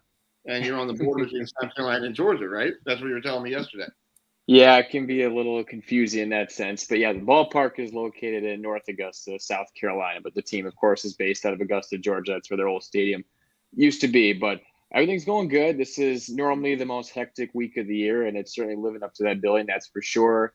Had the official roster announcement out on Monday. So now we got opening day coming up on Friday. The guys are working out. There's some extra responsibilities now, just knowing that, okay, we got a deadline. We got the season starting on Friday. It's just that extra pressure to get things done. But otherwise, things are going really well. The team looks to be in pretty good shape to get going pretty soon. They've watched a couple practices now, but a lot of optimism around this team for sure, and a lot of excitement to get started. And you guys are the affiliate with the world champion Atlanta Braves. I haven't said world champion. Yeah, we got Adam with his shirt. Anyway, but was it like having the Braves as your affiliate? Have they been very helpful, in getting things ready for the season? Are they, what did they do in that, that with that nice, wonderful franchise? Oh yeah, absolutely. I think especially the Green Jackets just became affiliated with the Braves back last year. That was their first year. They were with the Giants for a handful of years and the Red Sox prior to that mostly. So it was really good for the Braves to get Augusta as part of one of their affiliated teams in Low A this year. When you have a team that's about 2 hours away from the ballpark in the city of Atlanta, it's very, very helpful for the organization. But just having, I think, really good resources for the team here, I think, in terms of the living complex, the stadium itself, and all the resources available down to Florida as well in Northport, where they've been working out in spring training. Our team is up here now. I believe the Braves just departed yesterday from Northport, or today, I should say. So just the way when you have a team that's very close in proximity and distance, I think it's certainly there's more fan intrigue for sure. And I think there's more of an investment towards the fans when you have the local team as the team or the future players you have playing for a team that's local here, and that could be playing for Atlanta a few years down the road. That's just 2 hours away. I think when you have that, for sure, draws a lot more fan interest. And I think that's what's gotten the Braves very enthusiastic about having the Green Jackets on board as one of their teams. Hey, George, you got a question? Go ahead. So, Mitchell, up until it seems like only a couple of weeks ago, right? It's probably been about a month. There was no baseball for the major league players. What was your spring shaping up to be? What was Plan B for your players? So thankfully for us, the minor leagues were not affected by the major league potential lockout because they are not really a part of the collective bargaining process. They're kind of a different entity than that. So it was really, from our perspective, not much affected for us because the players on our team this year probably were not going to be playing in Major League Baseball at some point during the year. So not much. Of course, you probably get a little bit more fan interest considering if you were to have a situation where Major League Baseball is not playing, people get that hunger for baseball, especially now that we're at this time of the year. I think there would have been a lot more eyes on us for sure, because I think a lot of people, it's kind of always hard to be in touch, I think, with minor league baseball unless you're a diehard fan of a team. But I think now that MLB is sorted out, I think a lot of people are getting excited. I mean, TripleA started today. That's not normally something that happens. They start a couple of days before the majors do. So I think there have been more interest on us for sure, but thankfully we were not affected by that. So in terms of our working day-to-day operations, we were right on schedule. All right, Adam, go ahead, Adam. Of course, I had to represent the world champion Atlanta Braves tonight. Since you guys are a single A affiliate, you guys play in the Carolina League, a very well-known league in minor league baseball. So, tell us about some of the teams you guys will be playing this year, and also some of the prospects that we could see move up from single A into double A. Yeah, absolutely. So they're the first year in the Carolina League, but they're playing with a lot of familiar teams. The Green Jackets, as you know, are very much a a team that's been in the South Atlantic League for a long time. As a matter of fact, one of the teams formerly in that league was the Rome Braves, who are now their high affiliates. So players who move up are going to go there instead.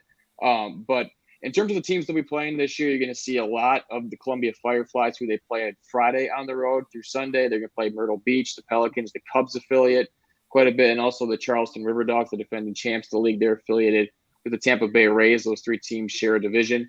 With Augusta, they're in the south part of the Carolina League this year, one of the three divisions. So those are the three teams you're going to see quite a bit for Augusta this year amongst the 12 teams in the league. In terms of prospects to look out of, they have 3 top 30 prospects in the Brave system that are with the team this year. AJ Smith-Shawver is a pitcher, right-hander, who is their top guy. He's number 16. He's going to be pitching in the opening series. High school kid who's got big-time stuff, very good athlete, along with Adam Shoemaker, who's also going to pitch in that opening series. He's a big lefty from Texas. He throws very hard. 2 guys who are very high-end or maybe high-ceiling guys that might be a little bit raw, but that's the whole point of this level, where you really develop these guys out, try and get them a path where you get those raw capabilities and potentially move up at some point. In terms of top offensive players, Cal Connolly is their number 18 or number 17 prospect. Smith-Shawver was number 16, excuse me. He'll be their top offensive guy. He played 35 games last year with Augusta. He was drafted in the 4th round by the Braves last year. Top college shortstop, Brooks Wallace-Aware at Texas Tech, so he's very highly touted. Played pretty well in his 35 games, was their leadoff hitter consistently every day. But, of course, when you make that jump from college to the pros, especially the single-A level, which is full season, it's going to take a bit of an adjustment. Not all these guys are superhuman athletes, so it takes time to get adjusted and acclimated to the game. So at least in terms of top prospects, those are 3 guys to look for in particular. But 2 guys I'm particularly interested in, a couple of 20-year-olds, Roy Salinas, who's going to start opening day on Friday for Augusta against Columbia.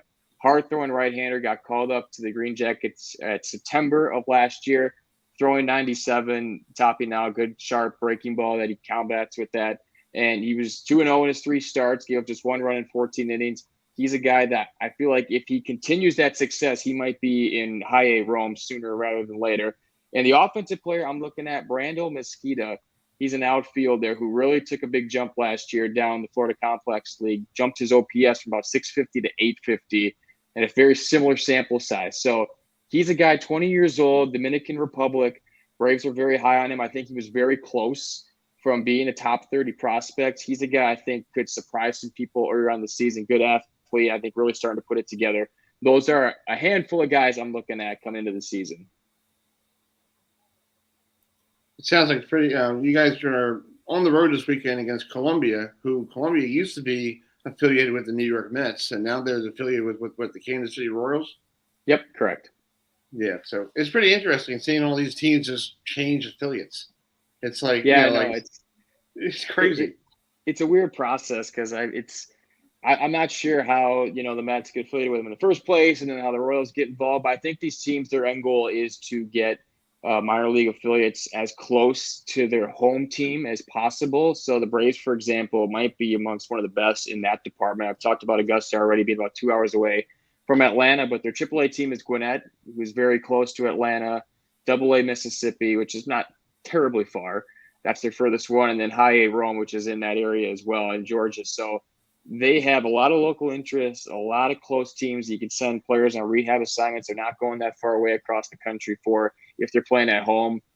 So that's the end goal, I think, because, of course, like I said earlier, you're going to get more, I think, fan interest locally if they're affiliated with the team you root for. And, of course, when you're in this Georgia, South Carolina border, Savannah River area, this is where Atlanta Braves country is. There's a lot of Braves fans here since I moved here. So this is what you want as a major league team. You want that interest. You want get that interest here at this local level because you want to see the future stars before they get there, because this is your opportunity to see them at some pretty nice facilities as well. SRP Park in Augusta was just recently built in 2018, one of the best ballparks out there, especially in the low A level. So I think teams just want to get as close as possible to home. I think the Braves have done a phenomenal job at that. I think the reason why the Royals are in Columbia, South Carolina, because if they play Tampa Bay or they play Baltimore or someone, they could actually have someone in a rehab assignment and go, hey, go there. They're playing in home against Columbia. Then we could fly to Camden Yards, or we could fly to Tropicana Field, or if they're playing, or the Rays are playing the Braves, they could do the same thing as well. So it's pretty, that's what they probably use that for. Mm-hmm. Oh yeah, for sure. I mean, because the Royals, for example, are going to be playing on the East Coast quite a bit, at least against some of those teams in that area, as you mentioned. So, it makes sense. And of course, Kansas City, a team that's got some close teams as well. They've got a team in Arkansas, they got a team in Omaha.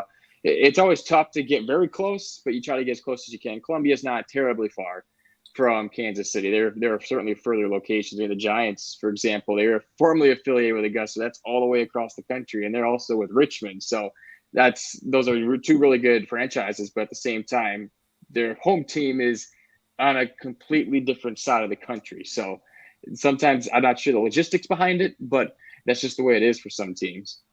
That's true. And are you from Wisconsin? I am from Wisconsin. So about 17, 18-hour drive for me to get to this area. Oh boy. So how was it like going from very cold to down south going, wow, this is warm? Well, it's kind of nice at first. I told some people when I got here right away. I got here about March 1st is around when I got started here. The week before, where I was from in Wisconsin, it was snowing in the teens, single digits. Come down to Augusta, Georgia area, and it's between 70 and 80 degrees the whole first week I'm here. Is just like, hey, I can get used to this. But I've been warned, enjoy it while it lasts, because it gets really sticky, humid come the dog days of summer. So I'm enjoying it while it lasts. The cold is one thing. I'm not a huge fan of the snow, so it's good to get away from that. I actually think it was snowing up in Wisconsin a few days ago, or last weekend anyway. That's just how it is up there. We got the weather guy. George, go ahead. Give us the weather report for. Well, I'm over here just outside of South Bend, and I could say that it snowed here last weekend, and snow is back in our forecast again for Friday and Saturday. So, not ideal. And then next week it's going to be 70 degrees. Hey, that's just what it is up there this time of year. Cold one weekend, and then it's all of a sudden springtime 2 days later. Yep. Exactly. Well, Mitchell, thanks so much for hanging on with us tonight. I appreciate you. Sorry we went a little over with Norm Duke, with the professional bowler, but we all enjoyed watching bowling when we were kids, and it was great to talk to a legend. And thanks for sticking around. And we hope to talk to you a little more throughout the year. Because I think, do you guys take on Aberdeen this year, or is it the other way around?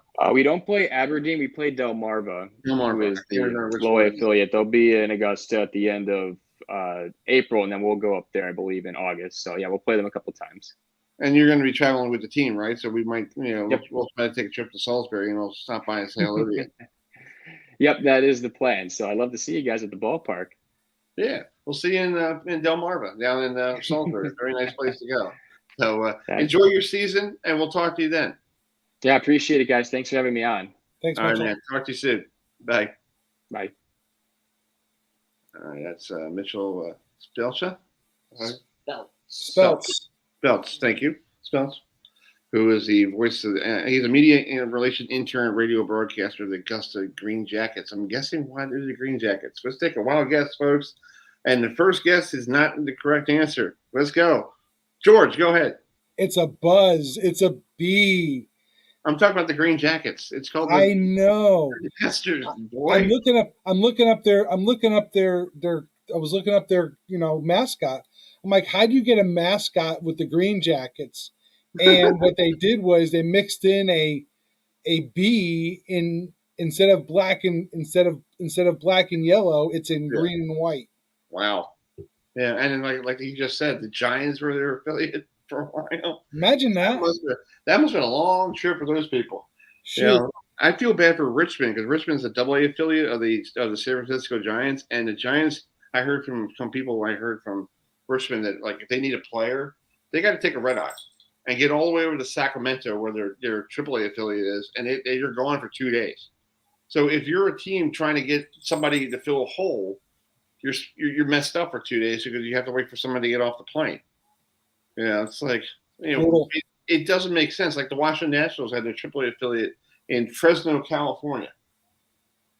Why in the world are you in California when you're on the East Coast? That doesn't make sense. Look at the Twins, right? We talked with them last week. We talked with the guy from the Yard Goats, right?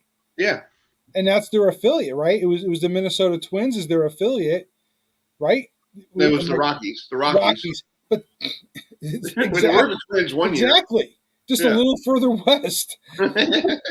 Hey, it's called the Asheville Tourists used to be a single A affiliate of the Colorado Rockies, and they were that for a long time, and now it's the Houston Astros, and it's like, why are you?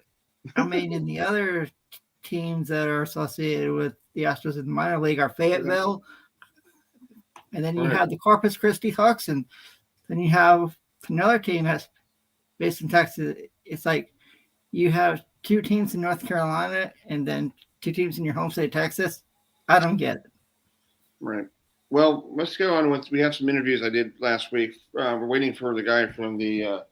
He was supposed to be coming from the Hickory Crawdads. Yeah, but I guess they have that exhibition game going on right now. But we'll play an interview with MattBowman, who is from George. He's from this area. He's from Chevy Chase, Maryland, but he's in the New York Yankees farm system. So another New York Yankee for you. See, I help you out, buddy. I give you some Yankees. See, look at that. Yeah. He's looking out. I'm looking out for my buddy here. I know you're a Yankee fan and I'm a Mets fan, and when we get to rivalry week, when we play each other, we're probably not going to talk. Yeah. Is that going to be the day I'm going to have to put a striped shirt on to separate the two of you? Wait, throw a flag. Steel cage match. The cage match.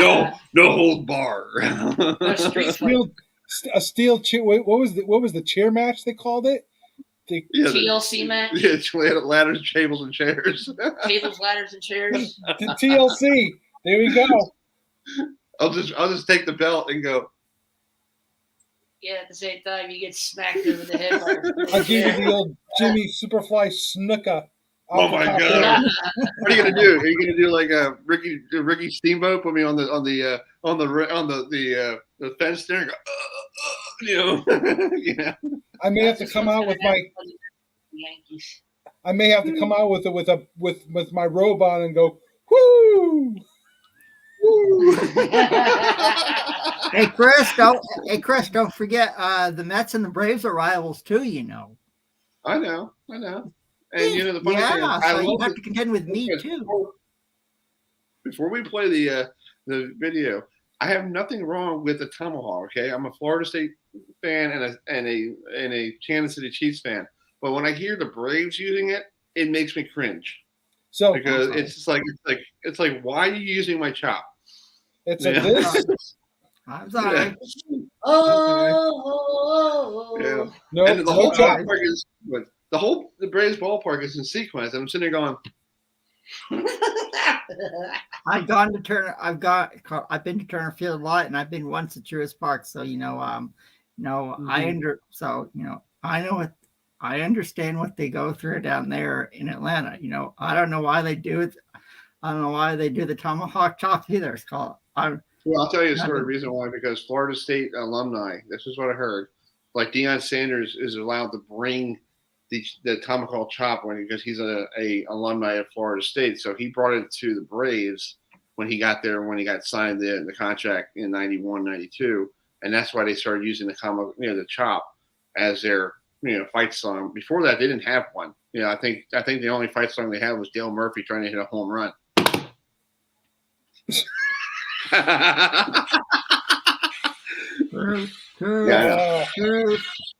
So anyway, let's play this interview we had with.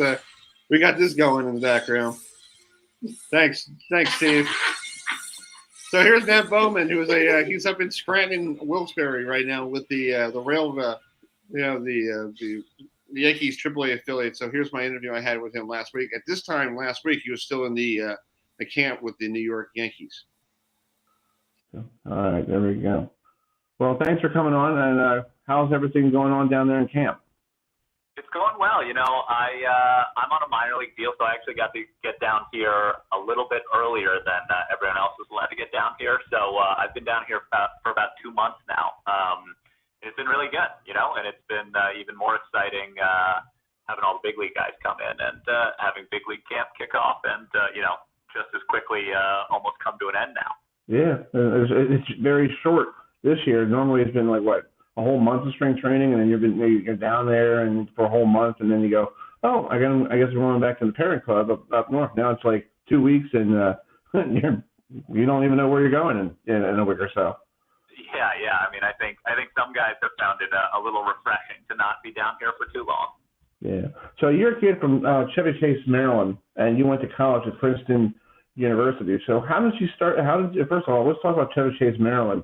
How was your youth growing up, around that area? Because I know DC at the time when you were a kid didn't really have baseball. It had the Orioles, and I think the Orioles was basically taking over the entire state.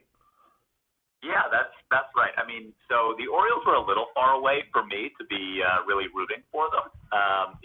It's just a little out of reach. So I was more a fan of individual players. Ken Griffey Jr.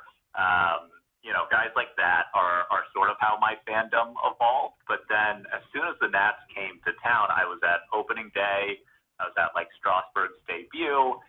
It was a little late for me to be, a full-fledged fan, but certainly enjoyed going to those games growing up. That's cool. I mean, you went off to Princeton, so that's kind of you're basically one of the few people that go to Princeton University and be in sports, because Princeton is basically the Ivy School, and you all go off to business degrees, and you're in stock markets and all that stuff, and it's really 1% of people actually go to sports from Princeton or Yale or one of those Ivy schools. Yeah, it was a good opportunity. I would say that a lot of my classmates have ended up in front offices, and that's more the typical route. But having spoken to them, I would say that given the opportunity to play a few years professionally, I think they would have gone for that as well. So I feel very lucky to do that. But going to college there, it was never necessarily my intention to professionalize afterward. Mm-hmm. That's true. Well, you got drafted by the Mets, and I'm a big Met fan, so I know you're on the other side of the Bronx right now. So it's kind of Mets and Yankees always don't like each other, but you got drafted by the Mets. So what was it like going from Princeton to getting drafted by the Mets and going to their minor league system? It was great. I immediately headed down to Port St. Lucie. I was in a little over my head, as you can imagine. Ivy League sports don't exactly have a reputation for having the highest caliber competition ever. So, I went down to Port St. Lucie, and, there were guys down there throwing 95 plus. It seemed like everyone down there was. So I felt a little overmatched, but, found my stride eventually. And, it's a great organization, a great development, great from a development side. So really enjoyed my time there. And plenty of the guys who are still kicking now, who I think the Mets and the Mets fandom really enjoy, I came up with, the Steven Matzes, the Jacob DeGroms, back in the day, I'm sure like Miguel Montero was a big name as well. But, those are the sort of the guys that I came up with, and you only really come up with one set of guys typically. So I feel close to them. And you had Brandon Nemo 1 year, right? You were in Brooklyn, right, for 1 year with him. Nemo and I were in, we went up together. Yeah. He was center field for basically every game I played on. Syndergaard as well, Michael Fulmer. So plenty of those guys, and plenty of off-season workouts were spent, even with guys who are still on the roster. Jeff McNeil, Zach Lugo, the guys like that.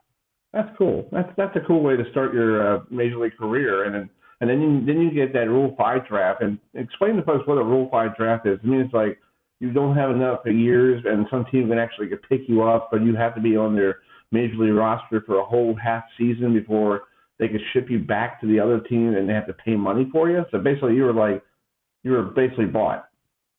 Right. It's pretty complicated. I'll be honest. I could go through the whole thing, but I'm not sure how interesting that will be. But basically, after a certain number of years in the minor leagues, a team has to put you on the 40-man roster, and if they don't do so, then other teams have the opportunity to grab you, and but they have to put you on their big league team. So it's a pretty rare circumstance where a team wouldn't consider you part of top 40 players in their organization, but another team would say, hey, you're top 25 in our organization. So I was very thankful that the Cardinals picked me up, but to be frank, I was a little confused. I was coming off of maybe a bit of a down year for me, and the Cardinals are a bit of a contender. And, the Rule 5 draft is usually, I think of it as teams who are rebuilding, someone who's not quite a finished product can contribute, and then a team can retain that person's rights. So it was an interesting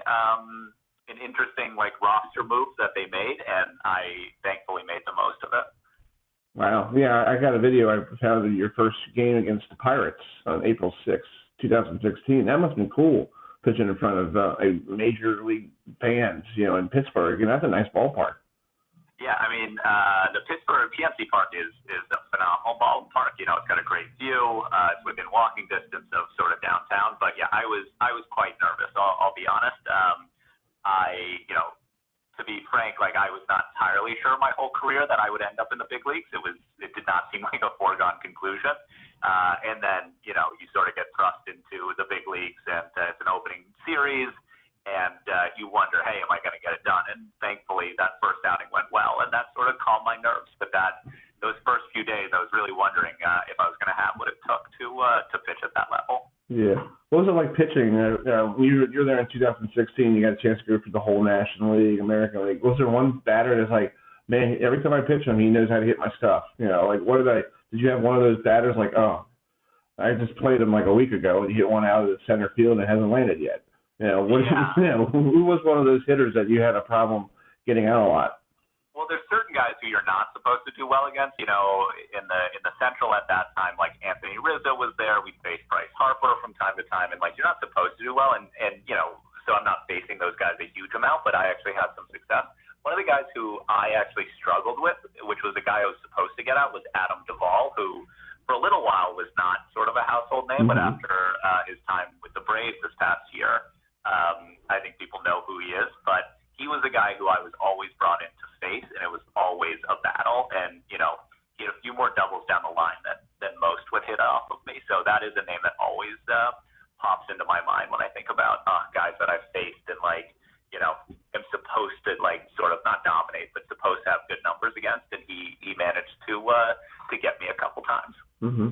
So you went to the Reds after the Reds claimed you off of waivers. You didn't really pitch them that much with the Reds, and then the Yankees gave you a 2-year minor league contract. You're on your last of your 2-year deal, right? Or did you get a renewal? Yeah. So basically, what happened was with the Reds, I was there in 2019, and then signed an arbitration deal with them in 2020, but unfortunately hurt my elbow. So that Tommy John surgery that so many pitchers end up getting, I needed to get that with the Reds. We tried to rehab it for a little bit, and then at the end of 2020, it became clear that it needed surgery. And so the Yankees actually offered to rehab me all of 2021 when we knew I would not be pitching, in hopes that, I would return to form this year in 2022. So that's where that 2-year deal comes from. And, in my own head, when I'm healthy, I'm an effective major league pitcher. So when now that I'm healthy, I'm hoping to come back and reestablish myself, and hopefully that is with the Yankees.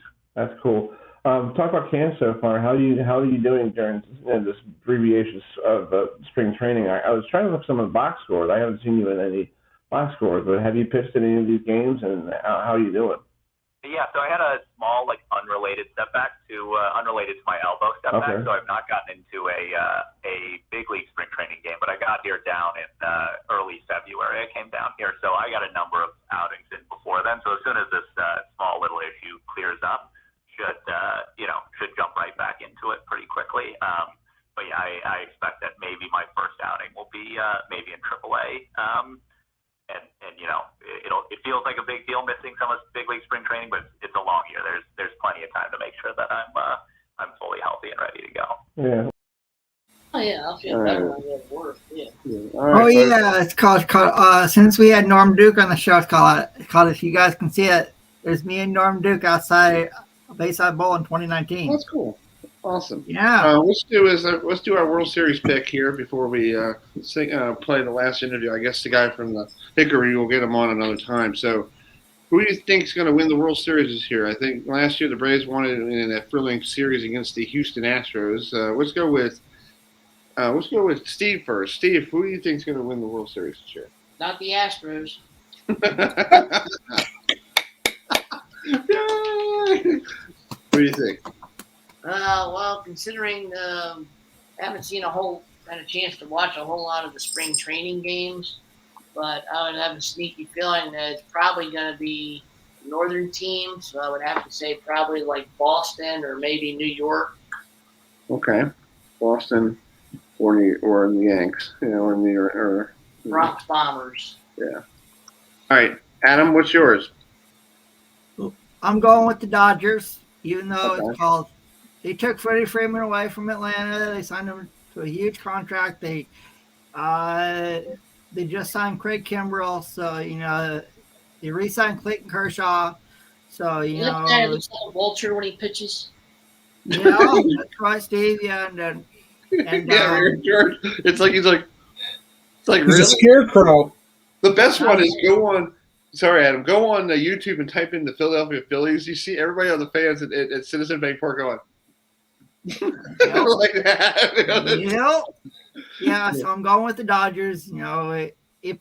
Trust me, it ain't easy going to be seeing Freddie Freeman in a Dodger uniform after everything he did for the Braves. But he can't say that. But he can't say Manny Machado in a Dodgers uniform. Yeah, that's true, Stevie. I mean, yeah. So I'm going with the Dodgers. It pays me to say that, though. All right, so the Dodgers is for Adam. Steve's going to go with the Yankees and Red Sox might win the World Series. Let's go with George, and I know George is a transparent Connecticut who will probably pick the team from the Bronx, probably. Well, I have to say that I think it's going to be. I'll give you the matchup. Okay. Yankees and the Cardinals. Oh, that would be good. We haven't seen that in a while, since the '60s, right? So yeah, the Cardinals are my Midwest team since I moved out here. Mm-hmm. It's you don't get much Yankee baseball out here. I couldn't see myself cheering for the White Sox or the Cubs. Right. Because I just couldn't. So I went for the went with the Cardinals. So I will say it will be the Yankees and the Cardinals in the World Series. And I want to say I would want to say the Cardinals, but Yankees got to get another World Series championship. So I'll go with it. The Yankees win it. Okay. I'll say it's called from the American League. I guess it pays me to say this since I'm a Red Sox fan, but I'll agree with George. I'll go with the Yankees, to represent the American League since, they have Aaron Judge and all those good players on the team. So I'll say Dodgers, Yankees, and the Dodgers win. And, since Dodgers are hosting the World, I think the Dodgers are hosting the All-Star game this year. So, So I got to go with the Dodgers. Dave Roberts, since last time the Dodgers were in the World Series, next week they lost to the Red Sox, so maybe the Dodgers can get revenge. Yeah, well, everybody thinks I'm going to pick the Mets making the World Series, but right now I don't even know if we're going to make the playoffs because Matt Scherzer is on has a hamstring issue, and Jacob, I want to know what are you doing at Stephen University during the off season? Like we had the coach on, George. Remember that he was working out. What he were doing? Eating tacos. Yeah. Like what are you doing? You hurt yourself again. You're doing something like completely, out of the ordinary. Can you please train better so you can stay for more than 15 games? Is that a possibility? Yeah. So pretty please. Maybe you say pretty please. Pretty please. Sugar on top and a cherry. Yeah. Yeah. You get a supersized, come on. Yeah. But I'm thinking with the baseball, I think baseball right now is really, balanced. I feel like the American League, I feel like the Orioles are trying to get themselves back where they were before. That's going to take a while for them because they got to get pitching because Michael Elias, the Elias said the other day, like pitching stinks. So, okay, go get some pitching. You got the payroll. Or wait a minute, you got to sell your house, to get, And the Yankees are always the Yankees, and it's funny. I'm waiting for the the people complaining about the Yankees starting the season like this week, and they're like 4-13. They're terrible this year. They're 4-13, folks. You want to wait till June 1st? They'll be in first place. Baseball. You have to be setting your pace where you're going to be before the All-Star break. Right. The All-Star break will write the path of where teams will finish. Yes. So I feel like the World Series, to me, I think Mike Trout needs to get to the playoffs, and I think Mike Trout might have the power, have the offense around him. But he has Syndergaard, who used to be in City Field pitching 1 year, and he's away from New York. He's in L.A., so basically L.A. doesn't really pay attention to the Angels that much. So he'll be probably not like center stage like we've been in City Field. So I think it's going to be the Angels in the American League, and in the National League, that National League West with the Dodgers, Padres, Giants, even if you want to throw the D-backs in there, it's a good Western division, and I think that's I think that's the better division than I see in the Central and the East, because I think the East will be run away with the Braves, might be running away, or if the Mets decide to wake up and do something and take over with. But we got, how you doing? I'm Buck Showalter. I love my guys. I love them. But Buck Showalter teams, George, you saw the pattern, right? Yep. 1994, when he took over, they the strike, and in 95 he went to the postseason, and then he was gone because of Joe Torre. And then when he went to the Diamondbacks, he was there for the first season, 1998, made it to the postseason against the Mets in 99, got fired afterwards, and then guess where they won? The World Series in 2001. And then when it came to Baltimore, he was here for the half of September, turned the team around. I think they made the postseason that first year he was full season. Yep, they did.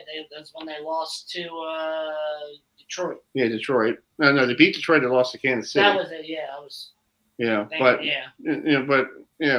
Buck Showalter teams, Buck Showalter's teams are like expires after 3 seasons. It's like a milk carton. You got to get rid of it.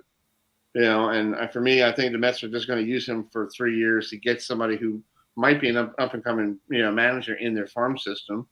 Yep. Maybe Wally Backman, get him the opportunity. Wally, he's a feisty little guy. Yes, he drinks, but we know that. Wally Backman. Yeah, I think Wally could turn it around. He has that. He does a very good job in Long Island with the Ducks. They're competitive every year in that Atlantic League, so give him a shot. But he needs to fix his personal life.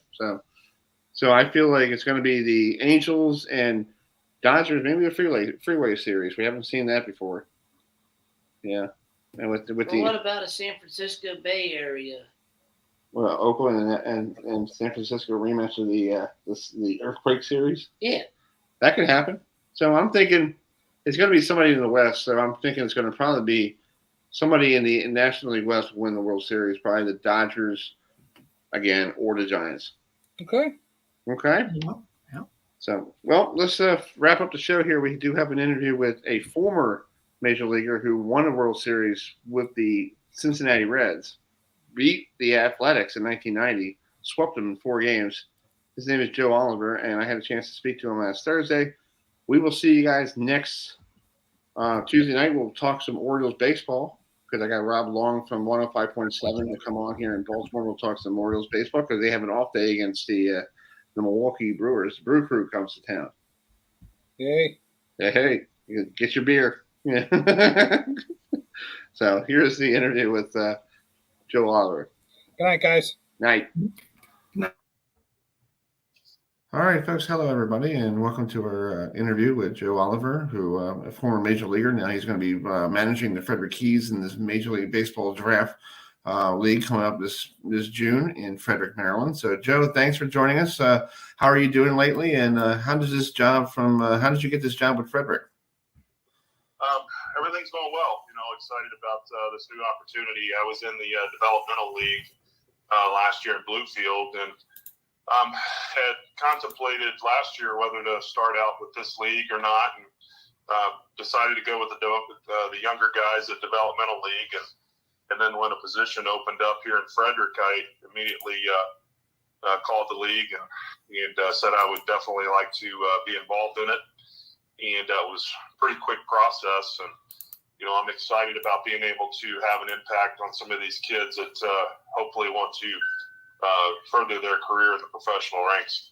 Yeah, this league is pretty great because you have a lot of former major leaguers, former managers like Dave Tremblay. We had him on 2 weeks ago. We had Homer Bush on. We got you on. We had Jared Jericho used to play for the Brewers. It's pretty cool to show, these kids who could get to the major leagues that you guys were in the major leagues and you're trying to help them get to the promised land.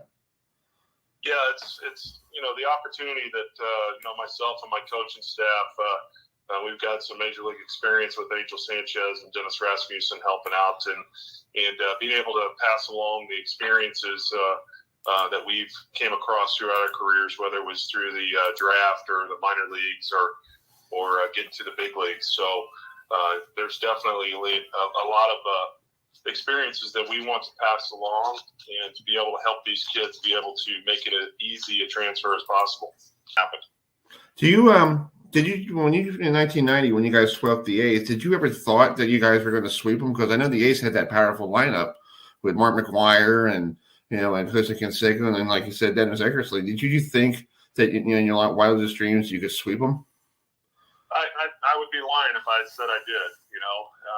And all the pundits and all the the people that had the inside information, they were saying that we were going to get swept. So that's what made it even more sweet for us. But we knew that we were playing extremely good baseball at that point in time, and pitching was locked in. And this club all year long survived off of somebody a different night getting a big hit. We just didn't solely rely on Eric Davis and Barry Larkin and Sabo to carry us or Paul O'Neill. It was somebody every night. Billy Hatcher had an incredible run through those 4 games, hitting 750. Eric Davis set the tone with a first inning home run off of Dave Stewart. And, I can go down the line on people that big hits and big plays. And, honestly, to me, the winner of the Pittsburgh series before that, leading up to that, to me, that was the World Series because that was competitive a 6-game series that I've ever been in. Yeah, and it wasn't really. I was a kid back then, but I remember that series was very competitive, and the A's just swept the Red Sox in the ALCS, right? So they were sitting around for a while. Yeah, they had taken care of business pretty quick, and that was before they started these wild card rounds and play-in rounds, and because it was the division winner, and there was only the East and the West in both American League and National League, so it was. You win that, then you're in the World Series. So it happened pretty quick. So, they sat around a little bit. And, they probably got a little bit healthy, but maybe they got a little bit, out of sync and out of timing. But I tell you, it was just we hit the ground running from the first pitch on the game, and it probably took a couple of big swings at them and knocked them in the corner, and they didn't know how to respond. Yeah, well, you started managing in the Red Sox organization. You went from short season New York Penn League all the way up to for Paul Tuckett. So I guess and what happened there? Because I guess the Red Sox had found somebody they could have called you to be the manager. I wish, but just COVID hit at the wrong time, and then Major League Baseball was looking for a way to do some contractions on minor league affiliates, and not only myself but the whole coaching staff with the Red Sox got let go, and then throughout all of baseball, really good quality baseball people were let go, and it's kind of changed the way that they do things and approach things now because there's 1 or 2 less lower affiliates that help develop and bring some of these young kids along faster. So I think it's going to push a lot of the burden on some of these independent leagues to help some of these kids get better, and maybe they can pluck them after playing in the independent league a year or 2. Yeah. So when are you going to get to Frederick to meet the folks, the locals there? Because Frederick is a very good baseball town. They had the Keys for so many years with the Orioles, and the Orioles affiliate. And last year they were actually unaffiliated. When are you going to get there to say hello to the town? I'm sure I'll get up there right around report date, which will be the 27th of next month, and. I managed in Salem for 3 years there, so I'm very, very familiar with Frederick and the city there, and had a lot of good ball games and a lot of good competition against the FrederickKeys there. So it's kind of a sweet spot that I know something about it moving into the city there. So it's going to be nice. Yeah. One last question before you go to dinner, and I have my dinner already here. You went to high school with Ron Karkovice, so that must have been pretty cool. You guys went to the same high school in Orlando, right? Now, let me up it a little John Hart was our high school coach. So Nice. you know, we had a pretty good run there, and people would come out to see Ronnie catch, and he pitched on every Wednesday that we had. So that was my way of getting exposure. I was a junior, he was a senior, so I would DH and play right field the other days. And you know, having Carco and myself is pretty special, having two major league catchers on the same high school team, and then also you know, top-notch general manager that turned out. And obviously John went through the Orioles system and then went over to the Cleveland system, and moved around and turned some other organizations around. That's true.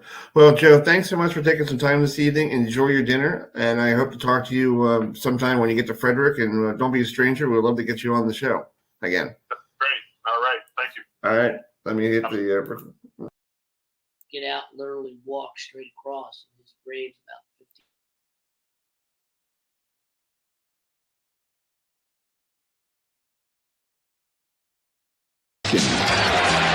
Standing and waiting at the plate. Into his stretch. The runners lead. The 2-2 pitch. Swinging a drive.